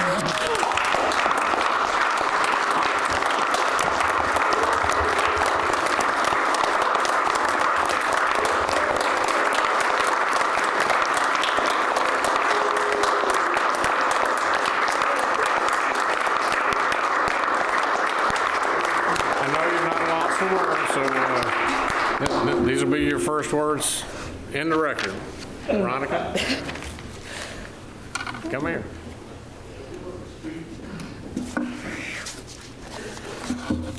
I'm gonna be real brief. I'm caught up right now. First, I want to pay homage to Commissioner Joe Frank, because he did represent our district so well. I learned a lot from him until his health failed. May the Lord God bless him and keep him. I don't want to go into who I am. Y'all know who I am. We're not going to do that. But during my journey, I've learned that trust can move mountains. And if you don't have trust, you're stagnant. Trust is a priority as a county commissioner, and that's what I want to do. I want my district to trust me to make good, sound decisions. And I want to work with the whole Rutherford County Commission. I want to work with y'all in all capacities. I'm ready to go to work. I know I got a lot of work to do, and I want to thank my family too, because they've been by me through all the races I ran and all the stuff I've done. But thank y'all. I appreciate it, and I'm here if you need me. Please take your seat beside Commissioner Cook.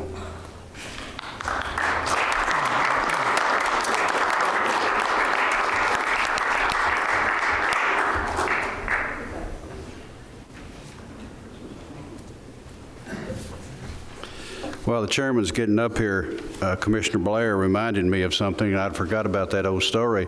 When the deputy mayor was out here looking for a Bible, there's an old story that used to go around about when they couldn't find a Bible to swear someone in one time.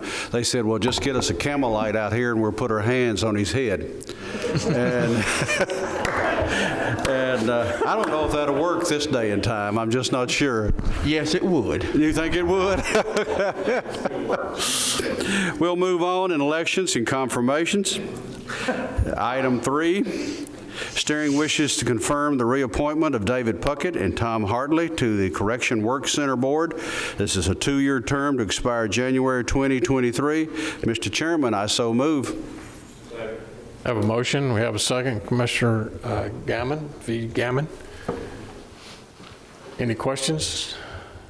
Without objection, please call the roll, Madam Clerk. Commissioner David Gammon. On this one, I'm going to have to declare Rule 10, but I'm going to abstain. Commissioner Piercy. Yes.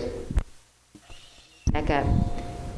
Commissioner David Gammon, abstain. Commissioner Piercy. Yes. Vote yes. Commissioner Rather. Yes. Vote yes. Commissioner P. Yes. Vote yes. Commissioner Cook. Yes.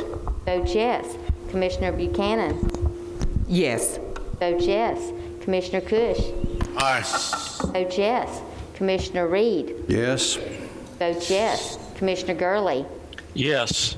Vote yes. Commissioner Blair. Yes. Vote yes. Commissioner Allen. Yes. Vote yes. Commissioner Stevens. Yes. Vote yes. Commissioner Johnson. Yes. Vote yes.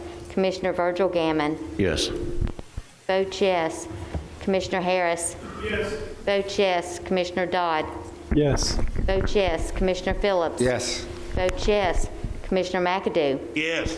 Vote yes. Commissioner Key. Yes. Vote yes. Commissioner Gooch. Yes. Vote yes. Commissioner Sereno. Yes. Vote yes. 20 yes, 1 abstain.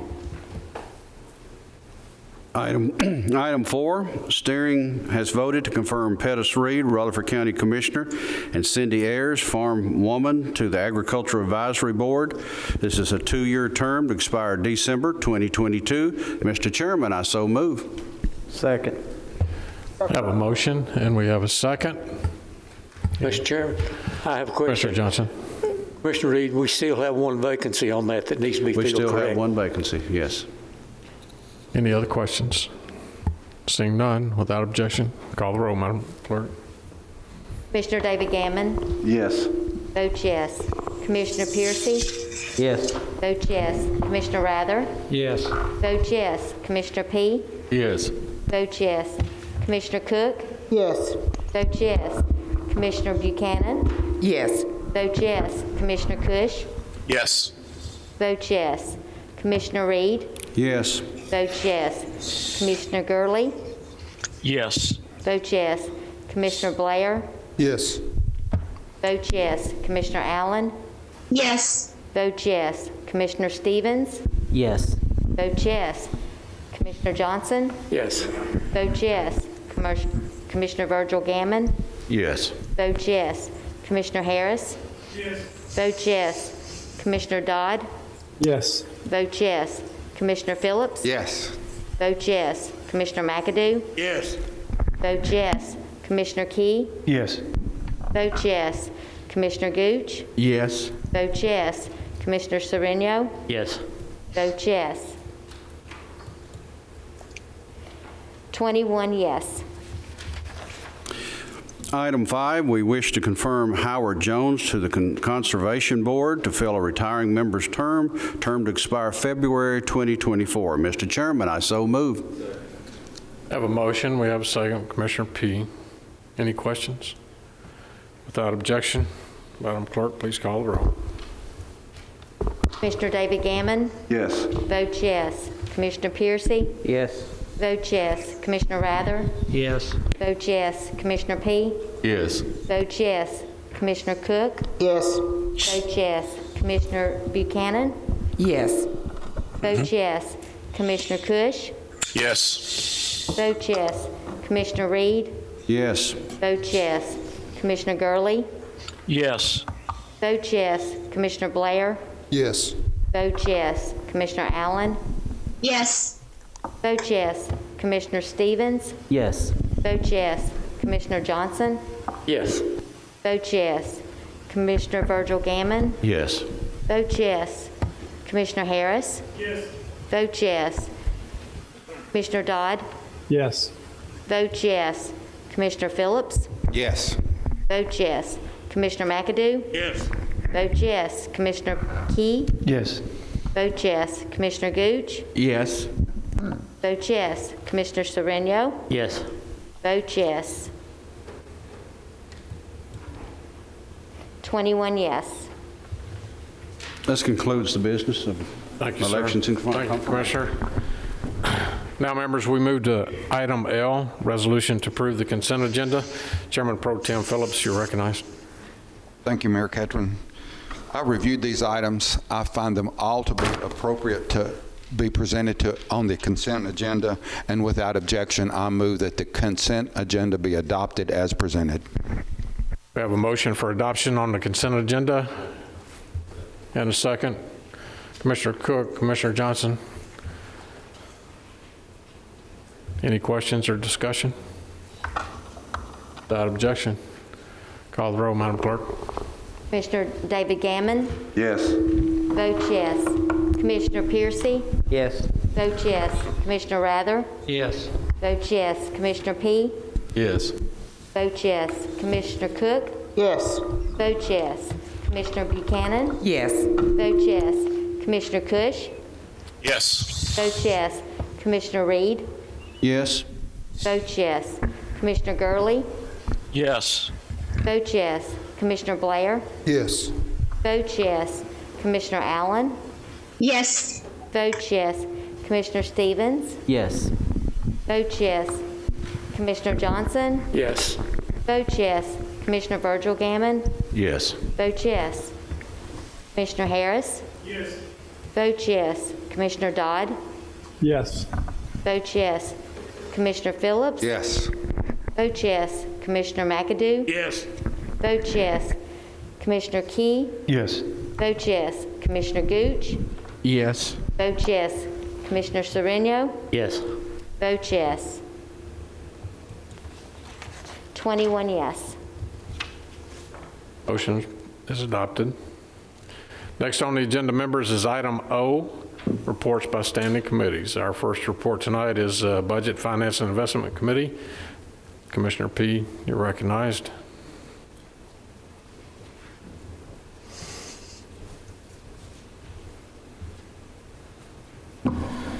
Good evening. Hopefully we'll have a short rest of the meeting here. First resolution is item O1A. Be it resolved that the Rutherford County Board of Commissioners, that the general fund be amended as follows, and this is for alcohol and drug programs. And this is actually money to be spent on billboards to promote drug addiction awareness. Increase spending for advertising, $12,800, and decrease this money from unassigned fund balance for $12,800. And resolve this 17th day of December 2020. Mr. Chairman, I so move, but we have a motion and a second. Second. Second. Commissioner Chairman. Piercy on the second. now that we have a second, I'd like to ask Commissioner Craig Harris, who actually brought this to budget, if you would, you're welcome to come up here or back there. I'd like for you to make a statement there concerning this item. I think it's vitally important for all of us. Thank you, Mr. Chairman. You're recognized. Gentlemen, I have made absolutely no qualms that when I was elected that I was going to fight opioid epidemic. I have stand by that, and I stand by it now. What this is I wanted to address this situation in three areas: education, awareness, and solution. We had gotten some programs into Rutherford County schools to help address this issue in a pilot program. And the second thing is that we have an opportunity here to put billboards up to bring awareness to the drug problem that we have. And just to give you an idea, in 2019, we had 86 deaths. In 2020, up to 12/1, we've had 114 deaths, and this month, in the last 15 days, we've had 6. And we've had 51 suicides. So I know this commission stands behind me. I have absolutely no reserve in thinking that you don't. This is a start. It is $12,800, and what we get for that $12,800 is we'll be putting this billboard up. And the reason that it is we want you to see that we all want to go our eyes to the guy in the hood. That's everybody wants to do that. But they're all can be addicted to it. And the deaths that we have is ages 30 to 50. So that's one of the things that I'm trying to do is I'm trying to get awareness. I've had town halls with representatives, senators, and we might get 50. We might get 60. But we have a chance here for over 100,000 people to see this.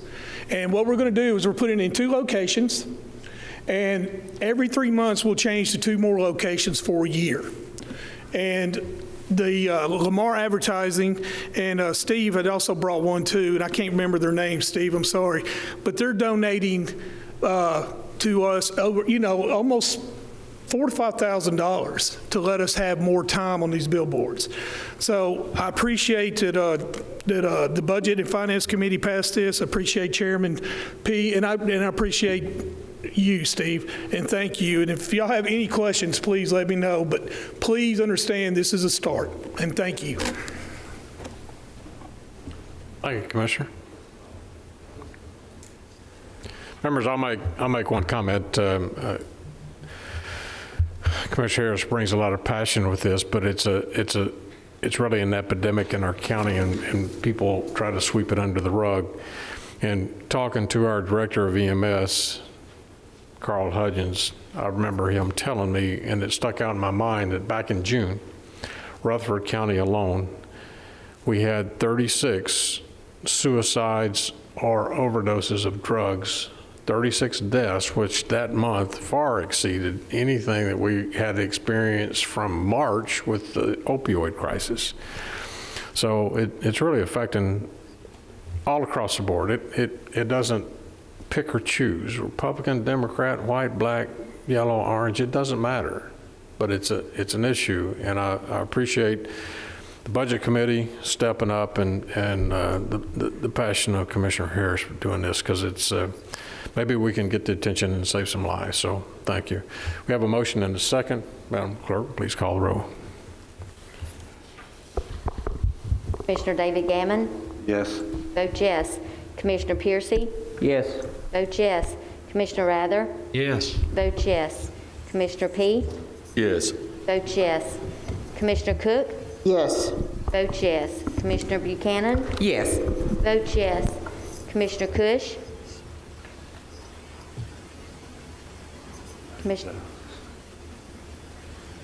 Commissioner Cush? Commissioner Reed? Yes. Vote yes. Commissioner Gurley? Yes. Vote yes. Commissioner Blair? Yes. Vote yes. Commissioner Allen? Yes. Vote yes. Commissioner Stevens? Yes. Vote yes. Commissioner Johnson? Yes. Vote yes. Commissioner Virgil Gammon? Yes. Vote yes. Commissioner Harris? Yes. Vote yes. Commissioner Dodd? Yes.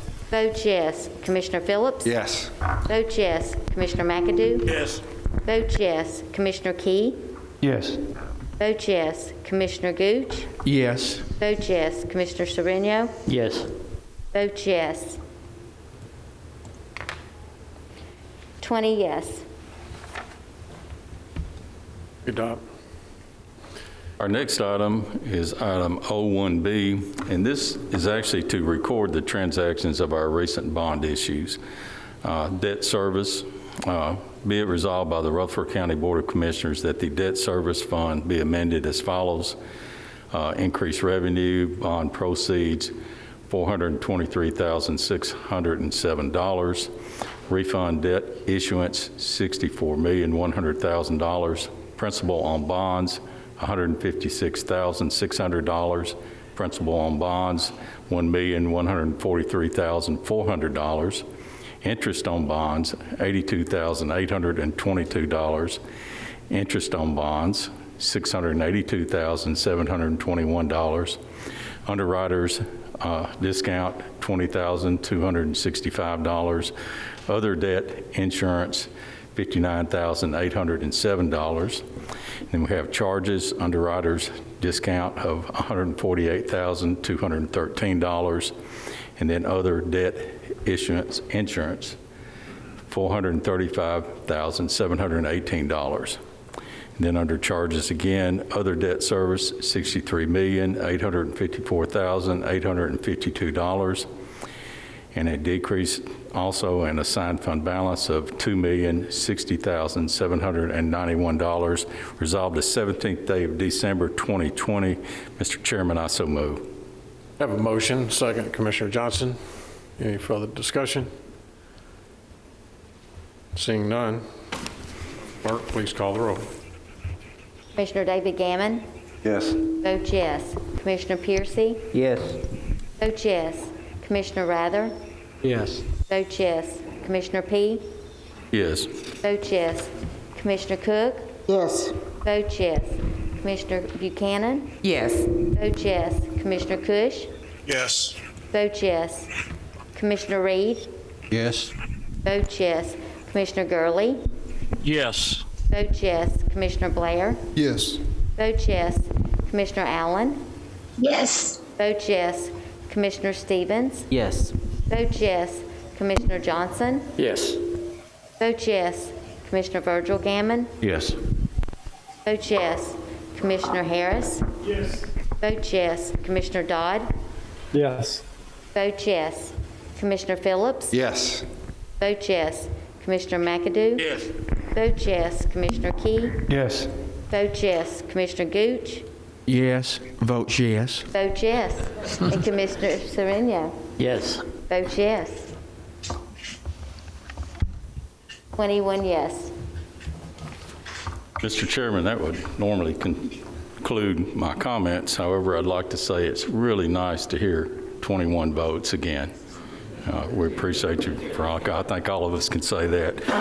The next thing that I want to bring up is I got a call from Mr. Beaudry from the school board. The school board addressed a problem that they're having, not having enough equipment to do remote learning. I think Ms. Phillips is still here, I hope so. At any rate, the school board voted tonight for an amendment to fund this shortcoming. They also contacted our Health and Ed Chairman, Commissioner Allen. And Chairman Allen, do you want to say something about this amendment before I ask? What I'm going to ask for is to suspend the rules so that we can vote on this. Yes.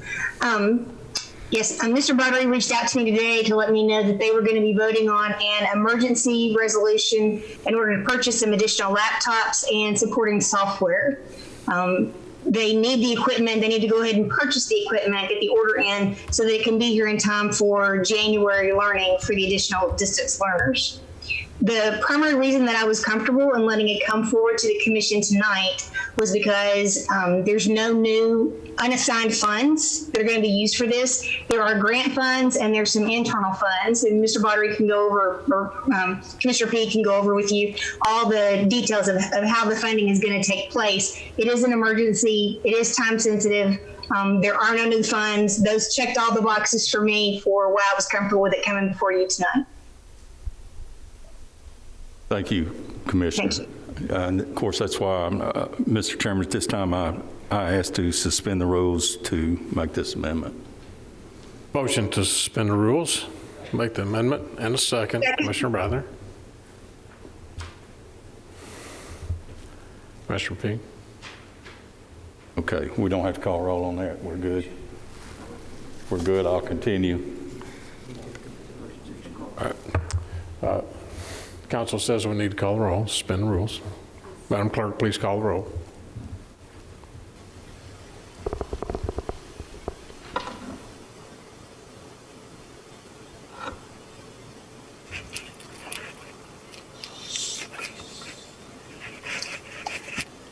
Commissioner David Gammon. Yes.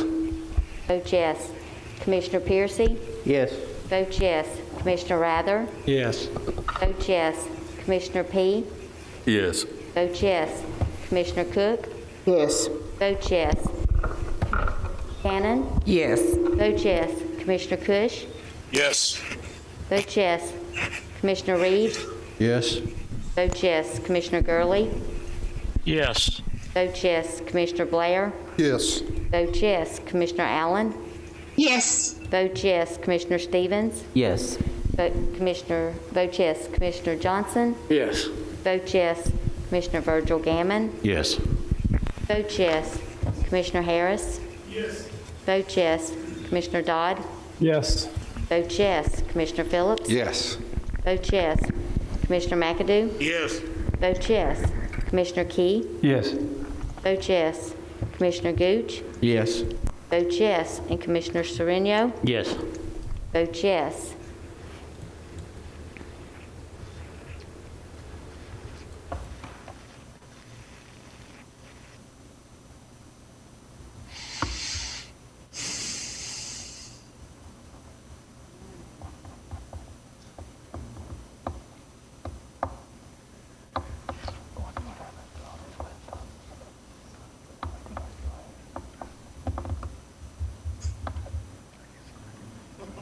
Twenty-one yes. Thank you, Madam Clerk. It's a new system. We're learning. Commissioner P? Thank you, Mayor. Since this has not gone through committee, and for obvious reasons, I wanted the Budget Committee to know why, I went ahead and brought this forward tonight. Of course, Chairman Allen felt the same way. But anyway, just so the public knows exactly what's going on here, I'm going to go ahead and read this in full.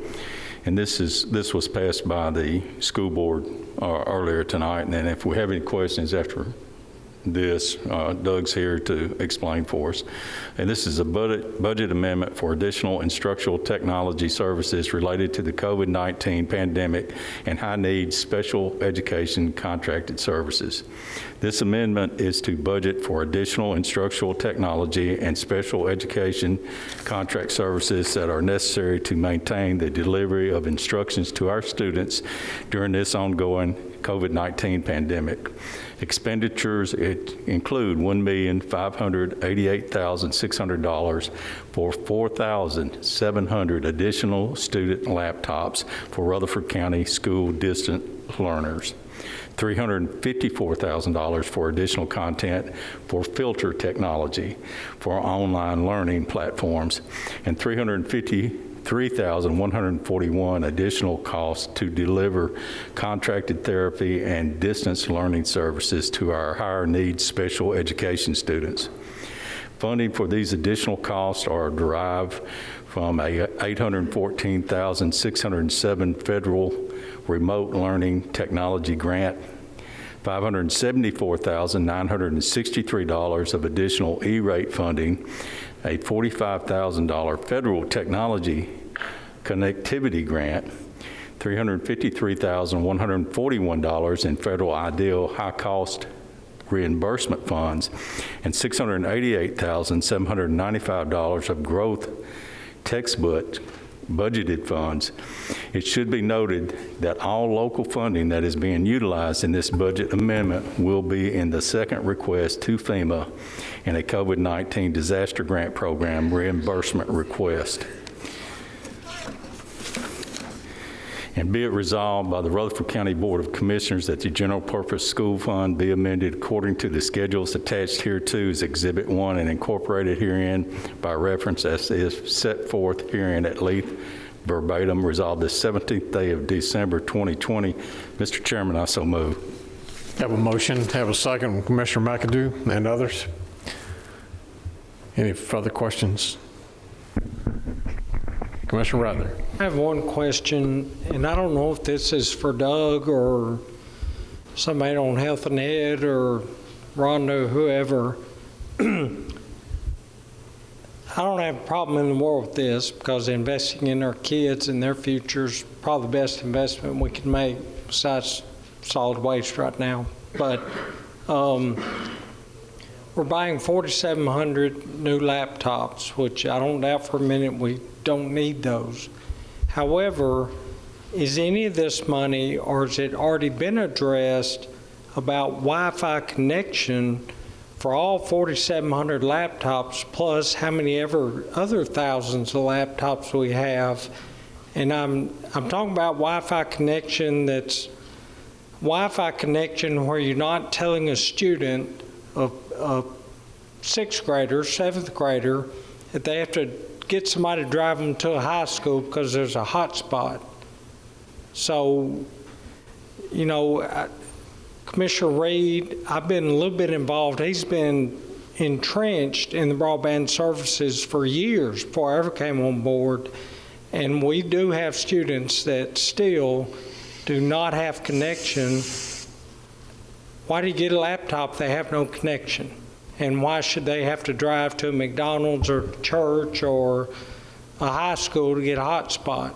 So that may be a question we talk about out of here later, however you want to do that, but I'm just wondering. I have no problem with this, but it just brought up a question in my mind about that. I believe Commissioner, Mr. Chairman. Mr. Bodary is here from the school board. Do you want to come forward?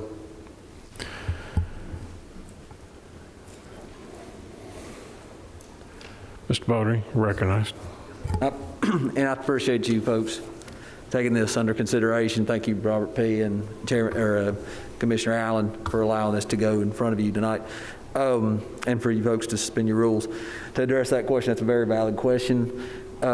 We brought a grant, a federal grant that we received earlier before the board and to the commission here that supplied some wireless hotspots. We still have some of those available at the central office. We have been giving those out to students that have requested those hotspots. So when we bring these rest of these out, if a student was to request to have one of those hotspots, they have those available.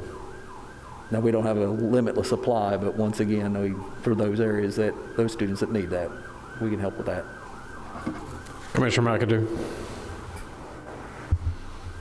I think I saw it on the news, and I'm just questioning you about it. In Sumner County, or one of the counties, they equip school buses with the necessary equipment to go out in these spots with the Wi-Fi connections and whatnot, and they were able to pick up some. So are you aware of that? Yes, sir. I know that our technology departments looked at that, and they have researched that already. So I can get back with you, or Commissioner McAdoo, and see what the findings of that was. I think that would be a quick fix myself, and I think we could move on it because we're seeing it done in another county. So we can pick it back on what they're doing to get this done, because I do know that Wi-Fi, you can mobilely pick it up. So therefore, if we want to go through that, like the other counties, I don't think it's a big cost. Maybe it is, I don't know. But I would like a report back on that. Commissioner Piercy. I have a reply from Mr. McAdoo. Those other two counties are probably, their counties own their own school buses. Rutherford County is contracted out to private contractors, individual. So I don't know if that will work or not, but you could check. But I would say those other two counties own their own school buses. Thank you. Mr. Chairman. Who was that? Commissioner Gurley? Joe Gurley. Commissioner Gurley, you're recognized. Yeah, I would like to say that the problem of connectivity is well beyond this. There are a lot of places in Rutherford County where hotspots are not going to be utilized, and hotspots are easily overloaded. Of course, many of you know, or most of you know, that my background is retired as engineer for a major carrier. So I'm very familiar with hotspots and broadband connectivity and what it takes. And there's just a lot of places, and the idea of the school bus, they're getting their Wi-Fi signal from a hotspot inside the school bus that's being utilized with the school bus. So that's easily overloaded. It's very limited in capability, and I think Commissioner Reed used to complain until he got fixed broadband about limitations on his Wi-Fi, about what he couldn't do and could do. And having played around with a wireless hotspot, they are very limited, especially in certain locations. So I think, yes, it's something to think about, but it's well beyond the focus of what's being asked for tonight. Commissioner Harris. Doug, I need you to get with Middle Tennessee Electric. They were just given a $17 million grant, and we need to see, and that was for Rutherford County, and we need to see how we can utilize that with our schools. Point. Other questions? Commissioner Reed. That grant you're speaking out right there, they're getting ready to come out and do some announcements within fairly soon of where they're going to be doing this. They can announce about the grant, but it still doesn't mean that they're going to fix it right now. That is talking about what we're talking about doing in the future. They're working that through United, and I've been talking with them about that. Yeah, there are spots. If you take my district out there, there's areas out there right now that they don't even have landline. AT&T come in and took out the landlines, and they just don't repair them or whatever. So they're having, I know where there's 50 houses that they've called me and contacted me about the fact they can't even get that. So there are areas like this. What we're talking about is the new day, where we used to talk about electricity, water, and things of this type that took us so long to get there. We just had a situation in planning here Monday night of trying to get water to a development out there that didn't have enough water to do a development. And we're sitting here looking at each other and said, you know, everybody in this county's got water. Well, that's not true. Well, just like that, this modern day technique of talking to each other and educating our children is not there in this county.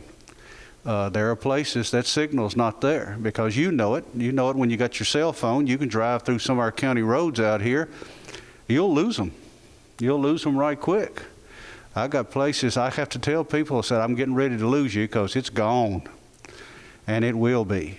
So I understand what they're dealing with right there. And but what we're talking about in the situation we're with as far as this pandemic's concerned and what our school's concerned, it's the greatest thing since sliced bread. I've got a grandson who started kindergarten on the, I guess you'd say, the distant learning. And that child right there, I can't believe what he can do with a computer right now. I mean, he's way ahead of me. But what the teachers have done working with him and what he does there each day, I'm amazed. And the lessons that go through this. So, you know, if this is what we're needing to do to get our children educated at this particular difficult time, we've got to do it and see where we got to go with it, and how we do it. We have to look at those particular ways, because, yeah, it's coming. We've got those grants that are going to be out there, but like I said, when you get a grant, we know this, when you get a grant, you don't have that money today. And you don't have that cable out there today. You don't have that any of that going that fast. And it's just a matter of time of what to do with it. Anyone else? Commissioner Phillips. Thank you. Just a quick question. Since this didn't go through the committee process, let me just make sure in my mind that I'm clear. This is not new money that we're talking about or additional money that's going to cost the county. This is grant money that's going to be applied to purchase those laptops. Is that correct? Yes, sir, that's correct, except for the movement of the growth textbooks funding that we're moving from one line item to the other with this budget amendment. And the reason I put this before you tonight is because we want to go ahead and get a permission for this amount of money. I want to get this, tonight, to get this commission's blessing to spend it, but also that enables us to get these computers ready for next semester. But that is correct. There is no new funding, nor is this coming from fund balance. You are correct. Outstanding. And just one other thing. How do you determine who gets them? How do you determine who gets the laptops? Those are 4,600, and this will provide 4,600 more laptops. But as far as how they provide it and stuff, that is that's technology. And I'm sorry, I do not have the answer to that. But I'm sure that they're looking for someone who is in need of it first, that comes forward. But I'm sorry that I do not have how that's set up. I apologize. Other questions or comments? Doug, since he brought that up, the money that you're moving out of that line item for the textbooks, you're going to go back and apply for a grant for that, aren't you? Or did I misread that? Yes, sir. That is from the local funding amount is going to go into a second request. I've already put in for a request to FEMA. This is their disaster relief grant. And I appreciate the mayor for helping with trying to expedite the reimbursement of those funds from FEMA. Thank you, Mr. Beaudry. No other questions? Thank you, sir. Mr. P., that conclude your report? All right, members, that brings us to 02. We didn't vote on it. We had a motion and a second. Madam Clerk, please call the roll. Commissioner David Gammon. Yes. Vote yes. Commissioner Piercy. Yes. Vote yes. Commissioner Rather. Yes. Vote yes. Commissioner P. Yes. Vote yes. Commissioner Cook. Yes. Vote yes. Commissioner Buchanan. Yes. Vote yes. Commissioner Cush. Yes. Vote yes. Commissioner Reed. Yes. Vote yes. Commissioner Gurley. Yes. Vote yes. Commissioner Blair. Yes. Vote yes. Commissioner Allen. Yes. Vote yes. Commissioner Stevens. Yes. Vote yes. Commissioner Johnson. Yes. Vote yes. Commissioner Virgil Gammon. Yes. Vote yes.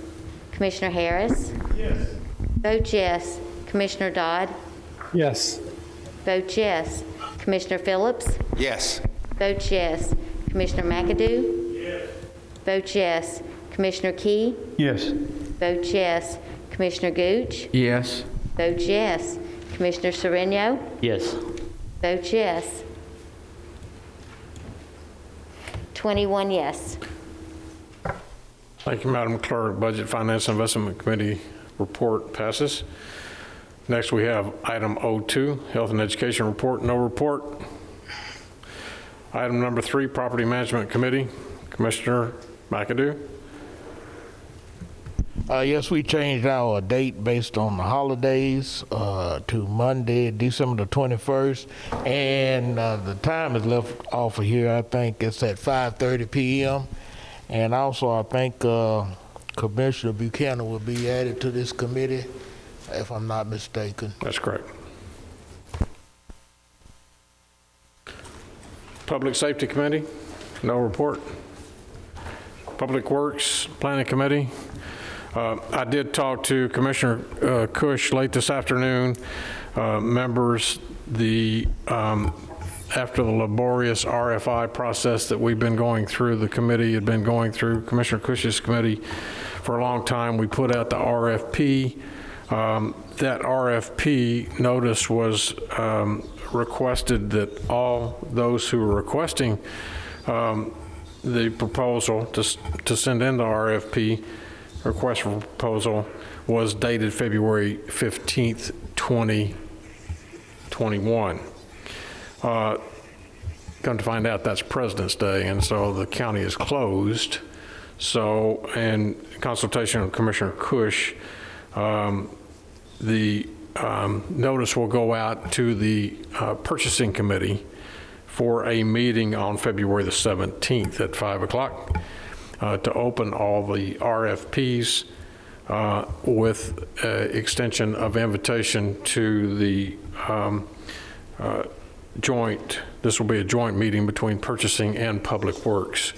If Public Works members want to attend at the opening of those, then at that point in time, once they're open, I'm sure they will be very, the volume of each RFP by some. Hopefully we'll get a lot of folks from all around the world that want to participate in how they think that they can deal with our trash over the next, and waste stream over the next 25 years. So that will be jointly with purchasing, opening those, and Public Works will be there.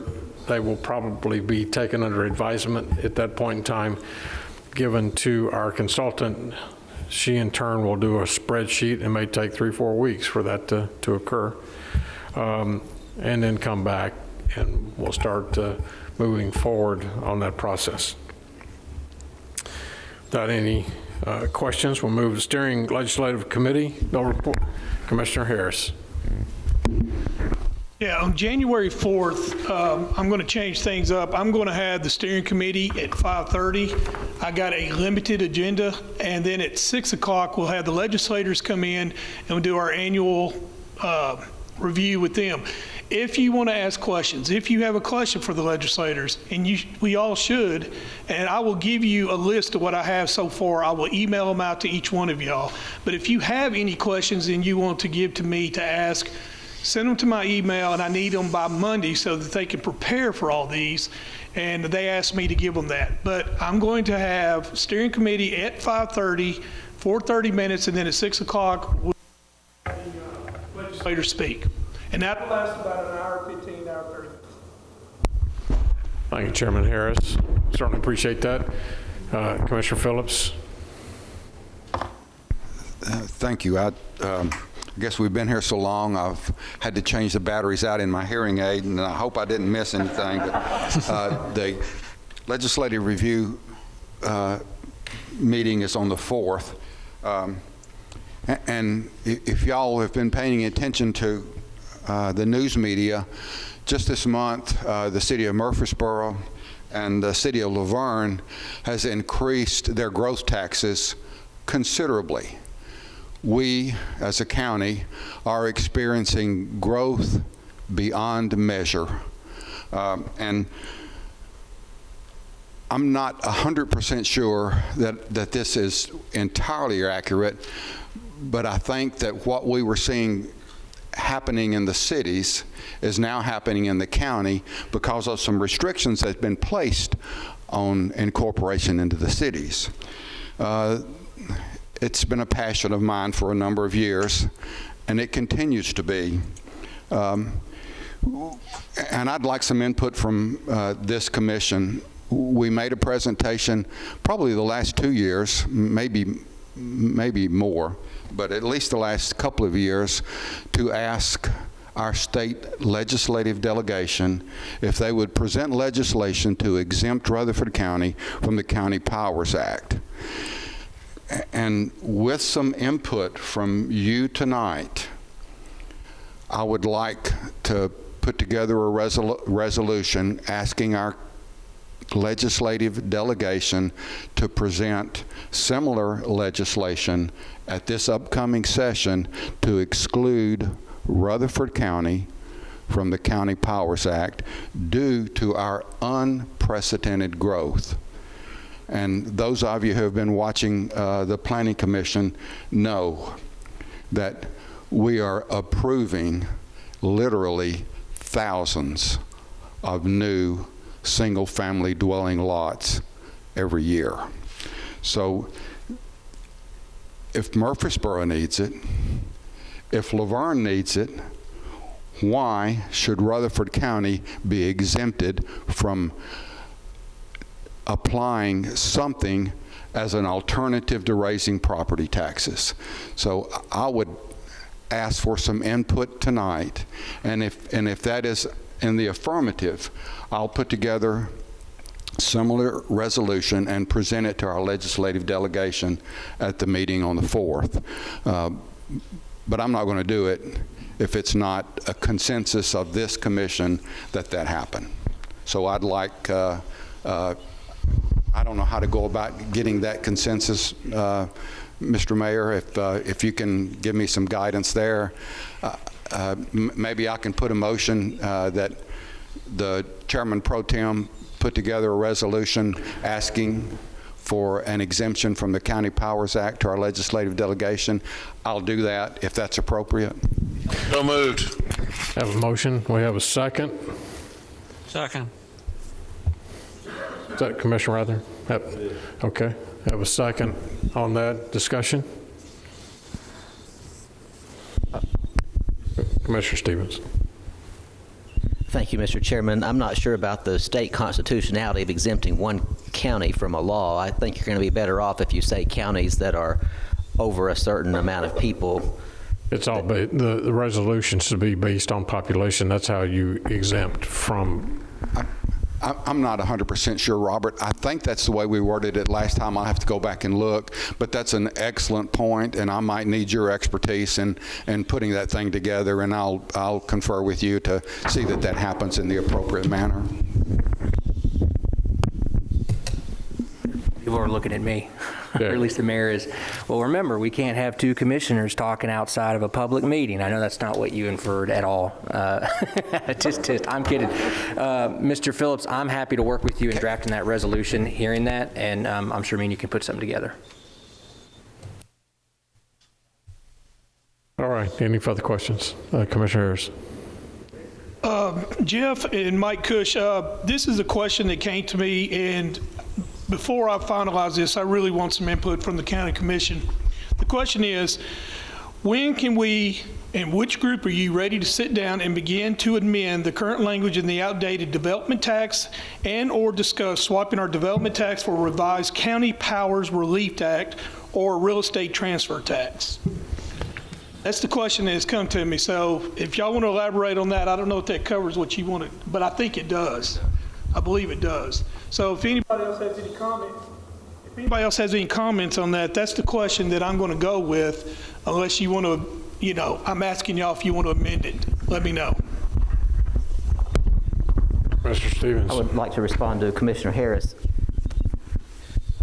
Every year we bring up this real estate transfer tax, but it's been ruled unconstitutional by the state Supreme Court in the past. I mean, every year we seem to forget this. So that's not an option. The state Supreme Court's already said that you can't do that. And it was a case from Rutherford County that went up there. And I'm pretty sure the county had to refund the money that it collected from that. So that just probably needs to be stricken from your list altogether, because it's not something that's feasible until the state constitution's amended to satisfy that court order. Well, the way I look at it is strike it. Progress. I'll take it off. Mr. Harris, I'm also happy to have a call with you to discuss some of this. There was I think some temporary select committees earlier this year, late last year, about the development tax and the avenues that the county could take in trying to amend the state law or even do a private act. And many commissioners were on that. And I remember looking at the real estate tax and the increase in the development tax, or doing special permitting fees and special assessments, all that stuff. I'm happy to work with you if there's any questions that we can spur to the delegation. It all works hand in hand with what Mr. Phillips is wanting to do with the resolution in that effect as well. To amend the Constitution, members, it's quite lengthy. It takes 2 legislative sessions for passage in both houses, and then placed on the next statewide election process on the ballot at the next gubernatorial. So there's two-year terms, and then placed on the next ballot. So it was designed for that purpose, not to be able to change the Constitution. So it makes it tough. So I think we need to look at other alternatives at that point. Mr. Chairman. Yes, sir. We had a motion by Commissioner Phillips, and I had a second. Do we need to vote on that, or did it stop there? Yes, we do. Yes, we do. I was asking for other questions concerning any other questions. Okay. Call the roll, Madam Clerk. Commissioner David Gammon? Yes. Vote yes. Commissioner Piercy? Yes. Vote yes. Commissioner Rather? Yes. Vote yes.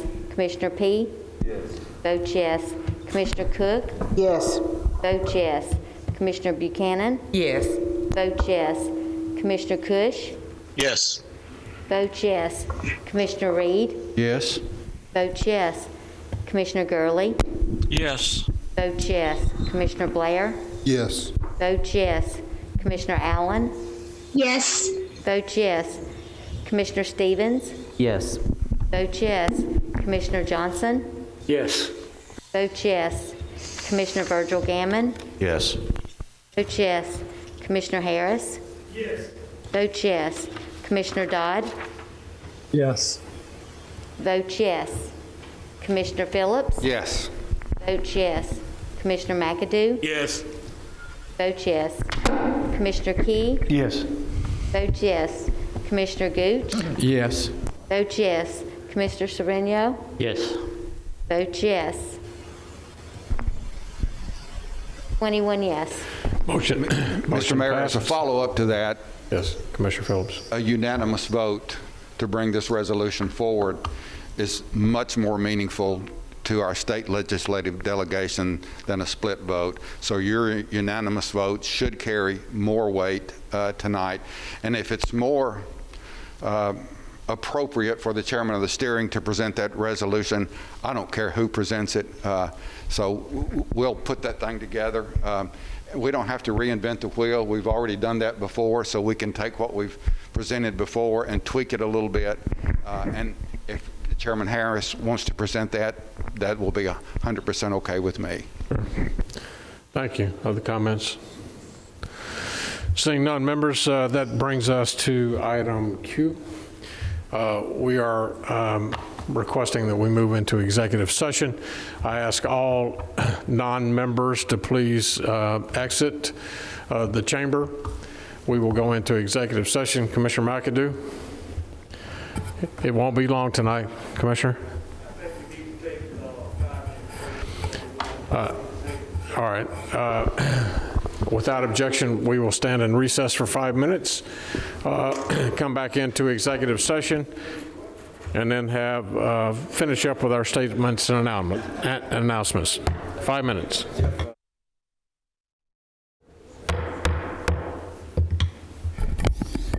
We'll go ahead and come back into session out of executive session. Let me just state that we were in executive session regarding a long-standing piece of litigation that had to be discussed with attorney-client privileges.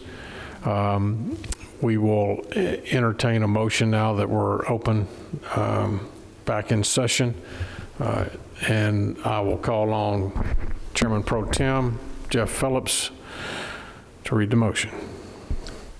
Thank you, Mayor Ketron. I have two motions, or we have two motions tonight. One is to approve the settlement with the plaintiffs in the Gert litigation case, and the second motion would be to settle with the Chubb, Illinois insurance company. Motion number one. This motion concerns the ongoing negotiations that our attorneys have been involved with in the Gertz litigation, about which our attorneys have provided us in the executive session. This body was updated on the negotiations in our October meeting, at which time we provided our attorneys authority to move forward with negotiations of the additional material terms associated with that tentative settlement. It now appears that we have come to a basic agreement with the plaintiffs on those additional material terms. Thus, I move that the Commission authorize our attorneys to settle the Gertz litigation consistent with the terms described in the executive session. The authorization is subject to the review and approval of the final written settlement agreement, including all exhibits thereto by Rutherford County's attorneys in all respects. There's a motion, and we have a second. Commissioner Harris. Any further discussion? Any objection? Seeing none, Madam Clerk, please call the roll. Commissioner David Gammon? Commissioner Piercy? Yes. Vote yes. Commissioner Rather? Yes. Vote yes. Commissioner P? Yes. Vote yes. Commissioner Cook? Yes. Vote yes. Commissioner Buchanan? Yes. Vote yes. Commissioner Cush? Yes. Vote yes. Commissioner Reed? Yes. Vote yes. Commissioner Gurley? Yes. Vote yes. Commissioner Blair? Yes. Vote yes. Commissioner Allen? Yes. Vote yes. Commissioner Stevens? Votes Yes. yes. Commissioner Johnson? Yes. Votes yes. Commissioner Virgil Gammon? Commissioner Harris? Yes. Votes yes. Commissioner Dodd? Yes. Votes yes. Commissioner Phillips? Yes. Votes yes. Commissioner McAdoo? Yes. Votes yes. Commissioner Key? Yes. Votes yes. Commissioner Gooch? Yes. Votes yes. Commissioner Sereno? Yes. Votes yes. 19 yes. 19 yes, motion passes. Commissioner Gurley, what's your kitty cat's name? The kitty cat is Tom. Hey, Tom. Commissioner Phillips. Thank you, Mayor Ketron.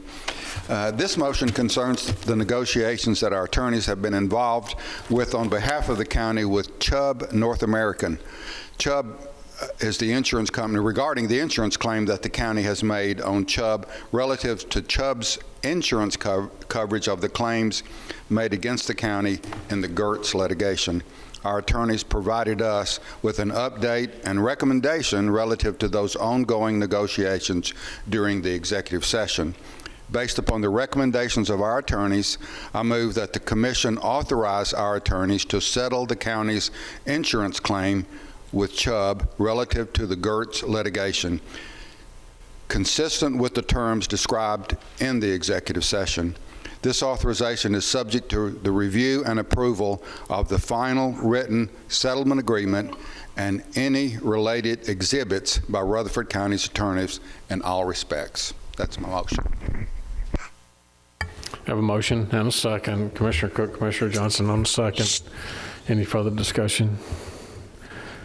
Seeing none, call the roll, Madam Clerk. Commissioner David Gammon? Commissioner Piercy? Yes. Votes yes. Commissioner Rather? Yes. Votes yes. Commissioner P? Yes. Votes yes. Commissioner Cook? Yes. Votes yes. Commissioner Buchanan? Yes. Votes yes. Commissioner Cush? Yes. Votes yes. Commissioner Reed? Yes. Votes yes. Commissioner Gurley? Yes. Votes yes. Commissioner Blair? Yes. Votes yes. Commissioner Allen? Yes. Votes yes. Commissioner Stevens? Yes.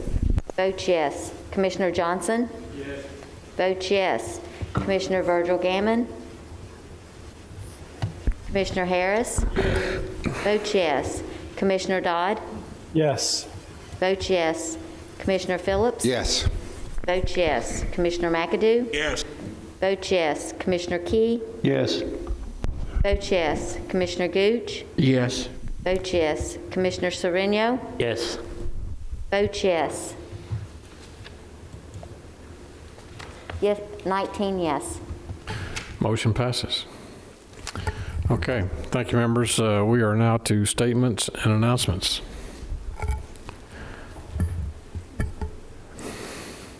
No, I'm sorry.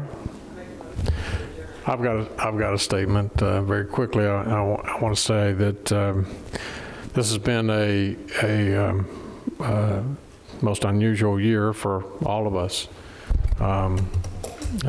We hope that 21 brings us better prosperity and a quick end to this pandemic. These have been untrying times for all of us, our families, individuals, our businesses, etc. And as we move into 2021 or into 21 as a new year, I feel that we are strong. We are Rutherford strong. We are prideful. We're going to get through this. We will. Everything's been changing in my discussions with the governor, with the Department of Health, with TEMA, et cetera. It's been changing like every 24 hours. When I made a phone call last night, we thought that we would start giving vaccines starting on Wednesday. And as of 10 o'clock this morning, we get the order that we've got to start giving vaccine to the A1A classification. That's our frontline folks in nursing homes and hospitals. they've got to start on Wednesday. Also, we've got to start handing out, once this all starts going into play, we're scurrying around looking for locations of where we can start administering these vaccines. Once we get past the first of the year, it's really going to ramp up. Right now, we've reached out to most of our first responder agencies across the county. About 40% say that they will take the vaccine. 60% say that they won't. But I'm concerned, and we all feel like that probably what will happen is within 3 to 4 weeks, those numbers will switch. That you'll probably see those who didn't want to get it wait to observe those who did get it and they didn't fall out or start foaming at the mouth or anything like that. So we'll see them, and then we're going to get blown away of people wanting to get the vaccine, because we were going to get just the Pfizer at first. Now we're getting the Moderna because that's going to come in much faster than what we had anticipated. Our numbers in Tennessee have gone up, so that's why the federal government has recognized that. We're one of the tops in the country, and we were going to be one of the top 4 in the country to start out getting the vaccines. So it's going to be crazy, but we'll get through this. We've got great professionals. We're meeting with all the mayors tomorrow over at the EOC and their city managers, because we can't put this burden squarely on Commissioner Reed, our EMS and our EMA. It's got to be the Sheriff's Department. It's got to be Smyrna, Laverne, Eagleville, everybody participating. We're going to need law enforcement for traffic control, because once they get the vaccine and it's a drive-through type situation, there's got to be a stacking point once they get out, because we can't let them drive away for at least 15 to 20 minutes because some people have a reaction and they faint, they pass out, etc. So it's going to be very complicated, and it's going to take every one of us in Rutherford County, each one of you elected in your district, helping us. We'll get Ashley, our PO, all the POs for all the cities, helping us get the message out of where to go, how to get it, and what to do, as this thing it's going to be a big rush. So, but I do feel confident that we'll get through this, and 21 will be a much better year. We have before you, you've got a hat and a nice shirt, and it says County Commissioner. We want you to wear it with pride. We feel like if there's a disaster in your district, there's a tornado or a flood or an accident, train derailment, whatever, put on your hat where people will identify you as who you are. You're a county commissioner you should be proud of. Carol, it's very becoming on you. Absolutely. I love it. Or for those who have bedhead on Saturday, you can put your county commissioner hat on. So we want to wish you a Merry Christmas. We ask that God be with us as we come into this next year, and He will truly bless us. So that being said, Commissioner Rather. I know Chairman Phillips rolling his eyes right now because I stood up. My gratitude, after sitting in hard chairs in that room and this room for 8 years on the BZA, I don't know if it was you, I think it was you, but my gratitude for these chairs and those chairs in there, and my gratitude for having 2 microphones, because I was kind of tired of holding my microphone up to Commissioner P to let him talk.